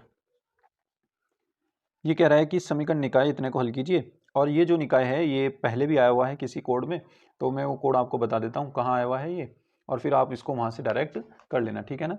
ये 324 BA में 8वें का क्या है, ठीक है ना, आप इसको वहाँ से कर लीजिएगा। 324 BA में 8वें का क्या पार्ट है, ये 8वें का क्या पार्ट, आप इसको वहाँ से कर लीजिएगा, ठीक है बच्चों। लिंक डिस्क्रिप्शन में सबकी मिल जाएगी, ये 2023 में आया हुआ कोड है, ठीक है। अब 7वें के ख पार्ट पर चलते हैं। देखिए 7वें का ख पार्ट इसने क्या दे रखा है, ये a बराबर ये दे रखा है 1 0 0 0 cos alpha sin alpha 0 sin alpha और माइनस कोस अल्फा, ठीक है। यहाँ तो एडजॉइंट ए और ए इनवर्स हमें याद करना है, तो सिंपल सी बात है, ए इनवर्स निकालने के लिए एडजॉइंट ए तो निकलेगा ही, तो वो रास्ते में ही आ जाएगा, ठीक है। तो आप ए इनवर्स के लिए चलते हैं, क्या प्रोसेस है। तो देखिए ए इनवर्स को फाइंड करने के लिए सबसे पहले मुझे ए का सारणिक का मान निकालना पड़ता है। अब मैं इसको पहले सारणिक बना करके लिखूंगा, आप लिखियो, और फिर उसका सारणिक निकालना, मैं तो डायरेक्ट निकाल रहा हूँ, ठीक है ना। अब किसी इस रो के या इस कॉलम के सापेक्ष हल कर दो, बहुत आसान पड़ेगा, क्योंकि बाकी 2 एलिमेंट 0 ही हैं, ठीक है ना। तो ये आ जाएगा 1, सबसे पहला ये वाला 1, ये गया, इसकी मल्टीप्लाई इसमें तो माइनस के कोस स्क्वायर अल्फा आ गया, माइनस इसकी मल्टीप्लाई इसमें माइनस के साइन स्क्वायर अल्फा आ गया, और यहाँ से अगर मैं माइनस कॉमन ले लूँ तो ये बनेगा sine square alpha plus cos square alpha, sine square alpha plus cos square alpha, और ये होता है 1। तो आपके पास डिटर्मिनेंट ऑफ ए जो आ जाएगा वो माइनस के 1 आ जाएगा, जो कि 0 के बराबर नहीं है, इसका मतलब ए इनवर्स फाइंड कर सकते हैं। अब इसके सहखंडों के लिए चलते हैं, आव्यूह ए के सहखंडों के लिए, तो इसके जो सहखंड बनेंगे बच्चों, उन्हीं से आपका एडजॉइंट ए बनता है। तो इसके सहखंडों से एक आव्यूह बनेगी, आप पहले इसके सहखंड यहाँ निकालना, ठीक है। अगर आपको ये प्रोसेस पता करना है कि किस तरीके से निकलते हैं, तो मैं बता रहा हूँ आपको, 324 AX कोड है 2023 में आया हुआ पहला, 324 AX, ठीक है ना, 324 AX। इस वाले कोड में जो इस तरीके का ए इनवर्स वाला क्वेश्चन है, आप उस पर चले जाइए, वहां पे मैंने बिल्कुल डिटेल में ये करा रखा है सारा, कि किस तरीके से हम इसके सहखंड निकालते हैं और किस तरीके से यहाँ पे एक सारणिक बनेगी, एक आव्यूह बनेगा। तो यहाँ पे एक आव्यूह बनेगा, ए के सहखंडों के लिए एक आव्यूह बनेगा बी, सहखंडों से बना आव्यूह है ये, और उस आव्यूह से फिर बनेगा एडजॉइंट ए। ये तो 1 0 0 ही आएगा, ये भी 0 0 ही आएगा, और ये आपका आएगा ये आपका आ जाएगा माइनस कोस अल्फा, और ये आ जाएगा माइनस साइन अल्फा, और ये माइनस साइन अल्फा, और ये आपका आ जाएगा कोस अल्फा, ठीक है। ये आपकी कुछ वैल्यू आएंगी। अब यहाँ से आपको क्या निकालना है, बी का परिवर्ताव्यूह, जो एडजॉइंट ए होगा, एडजॉइंट ए वो आपका बी का परिवर्ताव्यूह होगा, बी का परिवर्ताव्यूह होगा, अब इसका परिवर्ता व्यू निकाल लीजिए 1 0 0। परिवर्ता व्यू कैसे निकलता है, रो की कॉलम बना दो, पहली रो की पहला कॉलम, दूसरी रो का दूसरा कॉलम, तो 0 माइनस के कोस अल्फा माइनस के साइन अल्फा, और ये आ जाएगा आपका फिर 0 माइनस के साइन अल्फा, और ये आ जाएगा कोस अल्फा। ठीक है, ये तो आ गया आपका एडजॉइंट ए। अब आपको अगर ए इनवर्स फाइंड करना है, क्योंकि ए इनवर्स का है, ए इनवर्स के लिए फॉर्मूला है 1 upon determinant of A into adjoint A. ठीक है, अब क्या करते हैं, 1 अपॉन डिटर्मिनेंट ऑफ ए की वैल्यू है 1 अपॉन -1 होगी, है ना, 1 अपॉन -1, और एडजॉइंट है आपका ये पूरा का पूरा जू का तू। ठीक है, अब देखिए इस माइनस की बस मल्टीप्लाई कर देंगे अंदर हर एलिमेंट में, तो ये क्या बनेगा, ये आपका बन जाएगा, ये आपका बन जाएगा देखिए यहाँ पे थोड़ी सी हल्की सी गलती हुई हमारे से, जो ये बी आएगा ये -1 होगा, और ये भी एडजॉइंट है आपका -1 होगा, और ये माइनस की वजह से इसका भी पहला एलिमेंट माइनस होगा। अब हम क्या करेंगे, इस माइनस की मल्टीप्लाई इस एडजॉइंट ए के सारे एलिमेंट में कर देंगे, तो ये क्या हो जाएगा आपके पास 1 पॉजिटिव 0 0, ये भी पॉजिटिव ये भी पॉजिटिव, सॉरी 0 0, और ये पॉजिटिव हो जाएगा कोस अल्फा, ये साइन अल्फा पॉजिटिव हो जाएगा, ये साइन अल्फा पॉजिटिव हो जाएगा, और इसके साथ ये वाला नेगेटिव हो जाएगा, माइनस कोस अल्फा आ जाएगा, और ये आपका हो जाएगा आंसर। ठीक है बच्चों, उम्मीद करता हूँ आप समझ गए होंगे, आसान क्वेश्चन है, बस आपको थोड़ा सा प्रोसेस फॉलो करना है। ठीक है ना, अब ये प्रोसेस आपका कहाँ पे मिलेगा, मैंने आपको बताया 324 AX कोड में ए इनवर्स वाला क्वेश्चन आप उठा लेना, वहाँ पे देखना बिल्कुल डिटेल में मैंने इसको करा रखा है। ठीक है, चलिए नेक्स्ट क्वेश्चन देखते हैं। 8वें का क्या क्वेश्चन कह रहा है कि सिद्ध कीजिए कि आर त्रिज्या के गोले के अंतर्गत अधिकतम आयतन के बेलन की ऊंचाई 2r/√3 है। ठीक है, तो आर त्रिज्या का गोला होना चाहिए और उसके अंदर एक बेलन बनाएं, गोले के अंदर एक बेलन बनेगा। तो अगर मैं ये गोला बना देता हूं, ठीक है, इसके अंदर एक अधिकतम बिल्कुल आयतन ऐसा बेलन बनाओ जो बिल्कुल टच होता रहे, ऐसा नहीं छोटा कहीं भी बीच में पड़ा हुआ है, ऐसा जो इसके चारों कोने टच हों बेलन के। तो बेलन के जब चारों कोने टच होंगे इसका मतलब वो अधिकतम आयतन का होगा, है ना। मैं इसको यहाँ पे बना लेते हैं, इसको ये मान लीजिए ये अधिकतम आयतन का बेलन है। ठीक है, अब ये जो गोला है ये आर त्रिज्या का हमने बनाया है, तो अगर मैं देखता हूं तो ये इसकी त्रिज्या होगी आर, और ये भी इसकी त्रिज्या ही है यहाँ से यहाँ तक आर। ठीक है, हम मान लेते हैं, माना यहाँ पे लिख देंगे, माना गोले की त्रिज्या तो आर उसने दे ही रखी थी, हम तो बेलन की मान लेते हैं, माना बेलन की जो बेलन का व्यास जो है वो एक्स है, माना क्योंकि हम इस वाले ट्राइंगल का यूज करेंगे, तो यहाँ पर ये पूरी एक बेलन की भी आधार की त्रिज्या होती है ना, तो बेलन के आधार का व्यास भी होता है, तो इस बेलन के आधार के व्यास को मैं क्या मान लूंगा, मैं एक्स मान लूंगा। ठीक है, और इस बेलन की ऊंचाई को मैं क्या मान लेता हूँ, एच मान लेता हूँ। ठीक है, तो यहाँ पे लिख दो, माना बेलन की ऊंचाई, माना बेलन की ऊंचाई एच, माना बेलन की ऊंचाई एच, तथा आधार का व्यास कितना है, एक्स है। ठीक है, एक्स है, हमने आधार का व्यास ले लिया। अब अगर मैं इस वाले ट्राइंगल की बात करूं, ये वाला ट्राइंगल अगर आप देख पा रहे होंगे, अगर मैं इसको ए कह दूं, इसको बी कह दूं और सी कह दूं, तो in triangle A B C में पाइथागोरस थ्योरम लगेगी, क्योंकि ये बिल्कुल समकोण त्रिभुज बनना है। तो पाइथागोरस थ्योरम क्या कहते हैं कि कर्ण का स्क्वायर, कर्ण ये पूरा है यानी ए बी का स्क्वायर, यानी आर प्लस आर, तो कितना हो जाएगा 2r, तो 2r का स्क्वायर इक्वल्स टू आधार का स्क्वायर प्लस लंब का स्क्वायर, यानी H square plus x square. ठीक है, तो यहाँ से क्या वैल्यू निकलेगी हमारी, ये आएगा 4r square minus H square बराबर एक्स स्क्वायर, एच है ये, यहाँ से हमने एक्स स्क्वायर की वैल्यू निकाल ली। ठीक है, इसको समीकरण नंबर 1 बना लिया। ठीक है बच्चों, अब हम क्या करेंगे, देखिए अब हम क्या करेंगे, उसने कहा है कि बेलन का आयतन अधिकतम दिखाना है, तो बेलन का आयतन लेके चलते हैं। माना बेलन का आयतन माना बेलन का आयतन v बराबर 1/3 पाई आर स्क्वायर एच है। ठीक है, ये तो होता ही है, हमने तो इसको v माना है। ठीक है ना, अब हम क्या करेंगे, v को देखो, ये आर भी, ये आर क्या है, ये आर बेलन की त्रिज्या है, हम उसको बता देंगे बेलन की त्रिज्या है, क्योंकि बेलन का आयतन है। अब और ये ऊंचाई भी एच बेलन की है, तो यहाँ पर जो वेरिएबल हैं ये दोनों, इनमें से कोई एक होना चाहिए बेलन का। ठीक है ना, तो हम क्या करते हैं, यहाँ से आर स्क्वायर की वैल्यू, आर स्क्वायर तो जू का तू रहने देते हैं, या अब अगर आप देखें आर क्या है, बेलन की त्रिज्या यही यहाँ से लेकर के यहीं तक ही तो है, तो ये क्या हो जाएगा आपका 2r बराबर x हो जाएगा, यानी r बराबर x/2 हो जाएगा। अगर देखा जाए तो r बराबर x/2 हो जाएगा, है ना, यही रहेगा ना, r बराबर x/2। तो आपका क्या होगा, मैं रख देता हूं यहाँ पर 1/3 सॉरी 1/3 नहीं होता है इसमें, पाई आर स्क्वायर एच ही होता है ओनली, 1/3 तो शंकु का होता है ना। तो 1/3 हटा दो, यहाँ पे मिलेगा आपका पाई आर स्क्वायर की वैल्यू कितनी है x/2 और इसका स्क्वायर और इंटू में आएगा h, ठीक है, इंटू में आएगा h। तो यहाँ से अगर मैं देखता हूँ ये क्या बनेगा मेरे पास, ये बनेगा पाई एक्स स्क्वायर एच अपॉन 2 का स्क्वायर 4 आ जाएगा, ठीक है। अब मैं यहाँ पे क्या करूँगा, इस h की वैल्यू रख दूंगा, h की नहीं एक्स स्क्वायर की वैल्यू रखेंगे, सॉरी। तो देखिए v बराबर ही हो जाएगा आपका पाई h अपॉन 4 और एक्स स्क्वायर की वैल्यू हो जाएगी आपकी 4r square minus H square, ठीक है। इसकी मल्टीप्लाई करते हैं अंदर, ये हो जाएगा आपका पाई 4 से 4 कैंसिल आउट हो जाएगा, आर स्क्वायर एच माइनस इसकी मल्टीप्लाई इसमें करेंगे, ये हो जाएगा पाई एच क्यूब अपॉन 4 हो जाएगा, ठीक है v।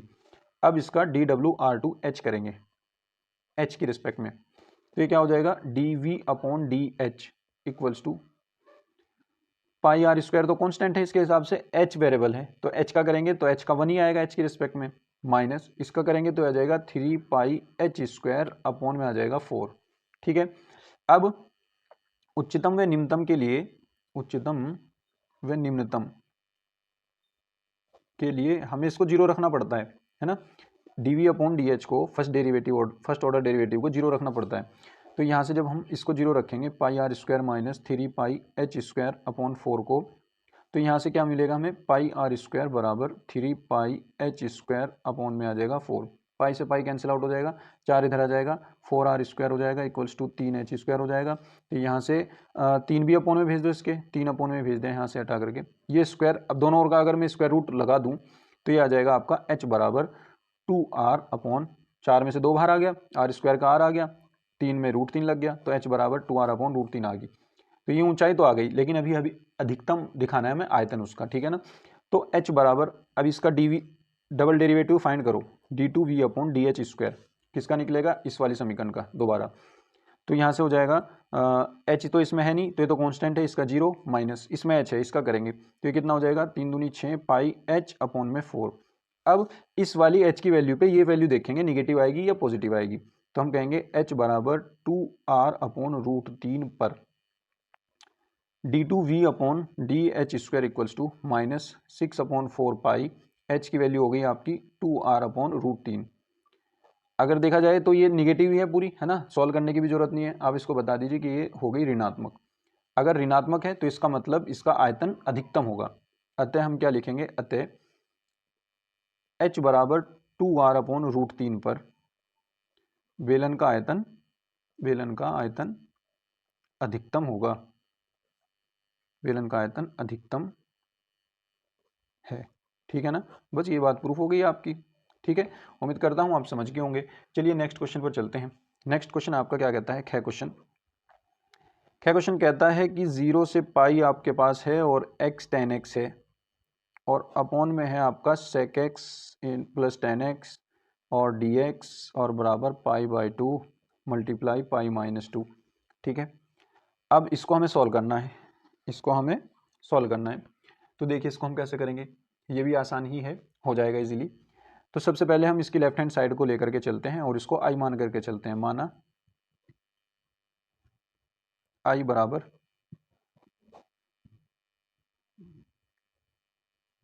ये है, ठीक है, i बराबर 0 से पाई dx, इसको समीकरण नंबर 1 मान लो। अब इसमें हम क्या लगाएंगे, परगुण 4 लगाएंगे, है ना। परगुण 4 ये कहती है कि जब हमारे पास कोई लिमिट 0 से a है और कोई फंक्शन f(x) dx है तो उसको हम ऐसे भी लिख सकते हैं 0 से a f of a minus x, दोनों का मान बराबर ही होता है, तो ये लगाएंगे हम इसमें। तो ये क्या आएगा, i इक्वल्स टू 0 से पाई, x की जगह पाई माइनस एक्स रखेंगे और यहाँ पे भी tan x की जगह पाई माइनस एक्स रखेंगे और अपॉन में भी sec पाई माइनस एक्स रखेंगे और प्लस इसमें भी tan पाई माइनस एक्स ही रखेंगे और ये आ जाएगा dx। अब देखा जाए तो 0 से पाई tan 180 माइनस थीटा रहेगा तो tan थीटा ही, लेकिन माइनस में आ जाएगा क्योंकि 180 माइनस थीटा जो है वो सेकंड कोडेंट में है, 180 माइनस थीटा सेकंड कोडेंट में, और वहाँ पे tan भी sec भी दोनों निगेटिव हैं, तो यहाँ पे ओवरऑल माइनस के आ गया, माइनस के tan x, ठीक है। और इसी तरह नीचे भी माइनस के sec x आएगा और इसी तरह माइनस के tan x ही आएगा, तो मैंने माइनस नीचे से भी कॉमन ले लिया, ठीक है, बन गया सेम ही, तो माइनस से माइनस कैंसिल आउट होकर के ये बन गया। अब ये समीकरण नंबर 2 हो गई, ठीक है। अब अगर समीकरण 1 और 2 को मैं जोड़ दूं, ठीक है, समीकरण 1 व 2 को जोड़ने पर, तो मैं यहाँ लिखता हूँ समीकरण 1 व 2 को जोड़ने पर तो देखिए लेफ्ट हैंड साइड में समीकरण 1 व 2 में दोनों में आई है, तो आई प्लस आई कितना हो जाएगा 2i, और दूसरी साइड में आपका ये है 0 से पाई, एक में है आपका x tan x upon sec x plus tan x dx, है ना, और दूसरी में है 0 से पाई माइनस एक्स, इसके अपोन में हो जाएगा ये sec x plus tan x dx, ठीक है। तो देखिए बच्चों 0 से पाई x tan x और अपॉन में है आपका sec x plus tan x dx, ठीक है, प्लस एक 0 से पाई ये हो गया।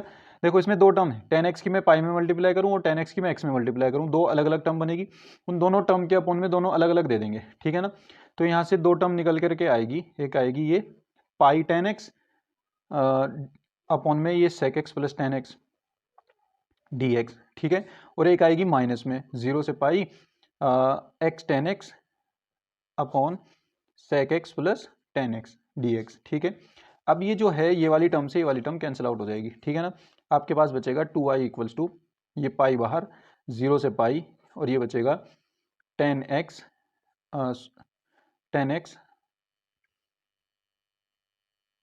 सॉरी ये क्या होना था इसका, हाँ tan x, और अपॉन में आ जाएगा sec x plus tan x, ये बचा आपके पास, ठीक है ना। अब इसको भी मैं डायरेक्ट नहीं कर सकता, ठीक है, इसको मैं कैसे करूंगा, इसमें मैं sec x जोड़ूंगा और sec x घटाऊंगा, तो जो जोड़ूंगा वो यहाँ पे आ जाएगा sec x plus tan x, है ना, अपॉन में sec x plus tan x, और एक घटाऊंगा वो मैं यहाँ लिख दूंगा sec x upon sec x plus tan x, ठीक है बच्चों, पूरे में आ जाएगा dx, ठीक है। अब यहाँ से क्या हो जाएगा देखिए पाई, इन दोनों को अलग अलग कर दो, ये 1 बच गया, ये हो गया 0 से पाई 1 dx, और ये हो गया 0 से पाई sec x upon sec x plus tan x dx।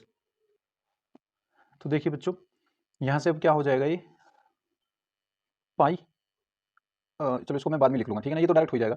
अब तो ये है मेन काम इसका, तो अगर मैं sec x plus tan x को t मान लेता हूँ, sec x plus tan x को मैं t मान लेता हूँ, तो इसका डिफरेंशिएशन करके क्या आएगा देखिए, sec x का हो जाएगा sec x into tan x, और tan x का हो जाएगा sec स्क्वायर x, है ना, और dt का हो जाएगा dt अपॉन dx। अब यहाँ से अगर मैं sec x कॉमन ले लूँ sec x, तो ये क्या मिलेगा मुझे, यहाँ पे मिलेगा मुझे tan x और प्लस में आ जाएगा sec x, ठीक है, और इंटू में dx ये इधर से आ जाएगा और इक्वल्स टू चला जाएगा dt। अब गौर से देखिए ये जो sec x plus tan x है इसको तो मैं t लिख सकता हूँ क्योंकि मैंने मान लिया t इसको, और वो t मैं उधर डिवाइड में पहुंचा दूंगा, तो यहाँ बचेगा sec x dx, और ये जो t बना इसको मैं डिवाइड में पहुंचा दिया dt अपॉन t, ठीक है, एक तो ये हो गया। और अब लिमिट भी चेंज करनी है मुझे, जब लिमिट मेरी जब ये x बराबर 0 है, x बराबर 0 है, तो x बराबर 0 में यहाँ पे रखूंगा तो t बराबर क्या आएगा, अब ये मिलेगा आपको t बराबर मिल जाएगा t बराबर आ जाएगा 1, और जब आप x की वैल्यू पाई रखोगे तो t बराबर आ जाएगा -1, ठीक है ना। आप सॉल्व कर लेना sec 0 को tan 0 sec पाई और tan पाई, ठीक है ना, ये वैल्यू आपकी लिमिट आ जाएगी, लिमिट क्या आ जाएगी, तो यहाँ पे क्या हो जाएगा पाई 0 से पाई, इसका भी डिफरेंशिएशन कर ही देते हैं, 1 का हो जाएगा आपका x, और लिमिट 0 से पाई माइनस, यहाँ पे लिमिट आपकी हो गई +1 से -1, और ये आपका हो गया, इसको sec x dx को लिख सकते हैं dt बाई टी, और नीचे वाले को लिख सकते हैं t, तो देखिए ये t था और dx को हमने लिखा dt अपॉन टी, तो एक और t नीचे आ गया तो t स्क्वायर हो गया, तो 1 अपॉन टी स्क्वायर का अब क्या होगा देखिए, ये हो जाएगा pi minus 0 minus 1 upon T square का हो गया माइनस के 1 अपॉन टी इंटीग्रेशन, और 1 से -1, ठीक है, ये हो जाएगा आपका पाई स्क्वायर माइनस ये माइनस बाहर आ जाएगा प्लस हो गया, अब इसमें वैल्यू रखेंगे -1 अपॉन 1 आ जाएगा, और फिर माइनस फॉर्म मिलेगा दोबारा से रखेंगे, ये हो जाएगा माइनस के 1 अपॉन 1, ठीक है ना, यानी ये माइनस के 2 ही बन जाएगा, तो ये हो जाएगा आपका पाई स्क्वायर प्लस माइनस के 2, है ना, और यहाँ पे है हमारा 2i, तो ये i इक्वल्स टू कितना बनेगा, ये i इक्वल्स टू बनेगा हमारा इसको हम लिख सकते हैं, इसको हम क्या लिख सकते हैं, यहाँ पे पाई भी तो होगा ना, ये पाई जो होगा, ये पाई दोनों में था ना ये, हाँ ये पाई यहाँ पर भी था, और ये पाई यहाँ पर भी है, और ये पाई यहाँ पर भी है, तो ये पाई यहाँ पर भी है, ये हो जाएगा आपका 2i equals to pi square minus 2 pi, इसमें से पाई कॉमन ले लेंगे, ये बचेगा पाई -2, और अपॉन में 2 आ जाएगा, तो i इक्वल्स हो जाएगा पाई बाई 2 और इंटू में पाई -2, ठीक है ना, और यही आपकी क्या थी देखिए राइट हैंड लिमिट थी, राइट हैंड साइड थी, ठीक है ना, ये आपकी प्रूफ हो गई बराबर RHS। उम्मीद करता हूँ आप समझ गए होंगे, थोड़ा सा डिस्टर्बेंस हुई इस क्वेश्चन में, बाकी क्वेश्चन आसान है, आप इजीली समझ सकते हैं, ठीक है। चलिए नेक्स्ट क्वेश्चन पर चलते हैं। देखिए 9th का क्या क्वेश्चन, ये क्या कहता है, 9th का क्या क्वेश्चन ये कह रहा है कि समाकलन कीजिए आप sec square 2x upon coat x minus tan x, और इसका हो गया होल स्क्वायर dx, इसको सॉल्व कीजिए, ठीक है ना। तो देखिए बच्चों यहाँ से हम कैसे करेंगे, sec स्क्वायर 2x को मैं एज इट इज़ रखता हूँ, और ये जो नीचे वाला है कोट को लिख लेता हूँ cos x upon sin x, लिख सकता हूँ और tan को लिख सकता हूँ sin x upon cos x, ठीक है। स्क्वायर होल दोनों का है ही। अब यहाँ से क्या हो जाएगा, sec स्क्वायर 2x अपॉन, यहाँ से जब मैं एलसीएम लूँगा तो cos स्क्वायर x आ जाएगा, cos स्क्वायर x माइनस, और इधर से चला जाएगा sin स्क्वायर x अपॉन में हो जाएगा sin x cos x, sin x multiply by cos x, और दोनों का है स्क्वायर dx, ठीक है। अब देखिए हो जाएगा आपका sec स्क्वायर 2x तो आपके पास है ही, और अपॉन में ये जो बना cos square minus sin square x, ये cos 2x का फॉर्मूला होता है, और cos 2x का ये स्क्वायर भी है, तो ये क्या बन गया cos स्क्वायर 2x, ठीक है। और ये sin x cos x का होल स्क्वायर जो है ये घूम करके ऊपर चला जाएगा यहाँ, तो ये आ जाएगा sin x और cos x, और इसका हो गया आपका होल स्क्वायर, ठीक है ना। ये आपका होल स्क्वायर बन गया। तो इसको आप क्या लिख सकते हैं, अब देखिए इसको मैं sin 2x बनाने के लिए इसमें मुझे 2 चाहिए, क्योंकि 2 sin x cos x formula होता है, तो मुझे 2 से डिवाइड और 2 से मल्टीप्लाई करनी पड़ेगी ब्रैकेट के अंदर ही, स्क्वायर के अंदर ही, ठीक है ना। तो ये आपका क्या बन जाएगा, ये बन जाएगा sec स्क्वायर 2x, तो एज इट इज है ये, इसको मैं लिख सकता हूँ sin 2x का स्क्वायर, और ये 1/2 का स्क्वायर क्या हो जाएगा 1/4, और 1/4 चला जाएगा डायरेक्ट बाहर, ये बनेगा आपका sin स्क्वायर 2x, और अपॉन में है आपके cos स्क्वायर 2x और dx। तो ये sin स्क्वायर और cos स्क्वायर क्या बन जाएगा tan स्क्वायर, तो ये हो गया आपका sec square 2x multiply tan square 2x और dx, ठीक है। अब यहाँ से आसान है ये, अगर मैं tan x को t मान लूँ तो sec स्क्वायर dx का dt आ जाएगा, तो यहाँ पे हम मान लेते हैं, माना tan 2x को हम t मान लेते हैं, तो tan का आ जाएगा sec स्क्वायर 2x, और 2x का दोबारा करेंगे तो मल्टीप्लाई में 2 आ जाएगा, और dx आ जाएगा, और dt आ जाएगा, और ये 2 डिवाइड में चला जाएगा, तो यहाँ से हो जाएगा sec square 2x dx equals to dt by 2। ये dx यहाँ का हम यहाँ पे डायरेक्ट लिख दिया था, ठीक है ना, ये मत सोचना कि dx इधर कहाँ से आ गया, ठीक है।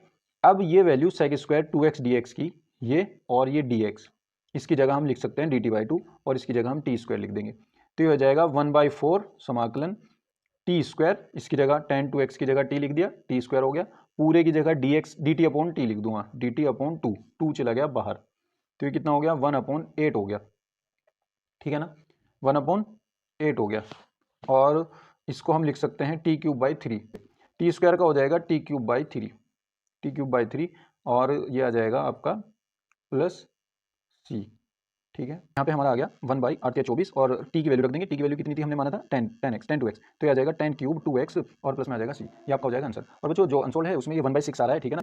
अब आप बताना कि इसमें कहाँ गलती हुई है, या आपका आंसर क्या आ रहा है, ठीक है ना। चलिए नेक्स्ट क्वेश्चन देखते हैं। देखिए ख का फर्स्ट, बच्चों जो ये ख का फर्स्ट क्वेश्चन है, ये हम अभी पीछे के कुछ लास्ट जो हमने सेट किया था उसमें भी किया था ये, तो वहाँ से आप इसको कर लीजिएगा, ठीक है ना। लगातार अभी 2024 में जो पेपर आए हुए हैं उनमें ये सब में आया हुआ है, बस यहाँ पे किसी में 25 है, किसी में 4 है, उसी तरीके से ये होगा, ठीक है ना। तो आप इसको कर लेना, ठीक है, इसको मैं नहीं कराऊंगा, मैं सेकंड पार्ट कराता हूँ इसका, ठीक है ना। इसको आप लिख लीजिए लास्ट ईयर, ठीक है, लास्ट ईयर में से आप इसको कर लेना। तो अब चलते हैं लास्ट पार्ट के क्वेश्चन पर। ये चलता है 500 e की पावर 7x और प्लस 600 e की पावर माइनस 7x, इसका हमें लाना है d2y/dx 49y। देखिए बहुत आसान है, एक बार डिफ्रेंशिएशन करो, dy/dx इक्वल टू कितना आएगा 500 e की पावर 7x e की पावर 7x, और 7 का दोबारा होगा 7 आ जाएगा, प्लस 600 e की पावर माइनस 7x का e की पावर माइनस 7x, और माइनस 7x का दोबारा करेंगे तो माइनस 7 आ जाएगा। दोबारा फिर करो d2y/dx स्क्वायर, ये 500 एज इट इज e की पावर 7x का e की पावर 7x, और इसका दोबारा फिर करेंगे 7x का, एक 7 और आ जाएगा, और एक 7 पहले से है, तो ये कितना हो जाएगा 49। इसी तरीके से प्लस 600 e की पावर माइनस 7x, और माइनस 7x एक और बार आएगा जब इसका करेंगे, और माइनस 7 पहले से रखा है, यहाँ भी 49 आ जाएगा। तो यहाँ से जब मैं 49 कॉमन लूंगा तो ये बन जाएगा 500 e की पावर 7x प्लस 600 e की पावर माइनस 7x, ठीक है। तो यहाँ से ये क्या हो जाएगा, देखिए इसको मैं क्या लिख सकता हूँ y, सेम बन गया ना, तो ये 49y हो जाएगा, और ये इसने दे ही रखा है d2y/dx स्क्वायर, ठीक है। उम्मीद करता हूँ आप समझ गए होंगे, बहुत आसान क्वेश्चन है, और ये भी आप पीछे से कर लीजिएगा, ठीक है ना। अगर फिर भी आपको नहीं होता है ये तो आप कमेंट में पूछ सकते हैं, या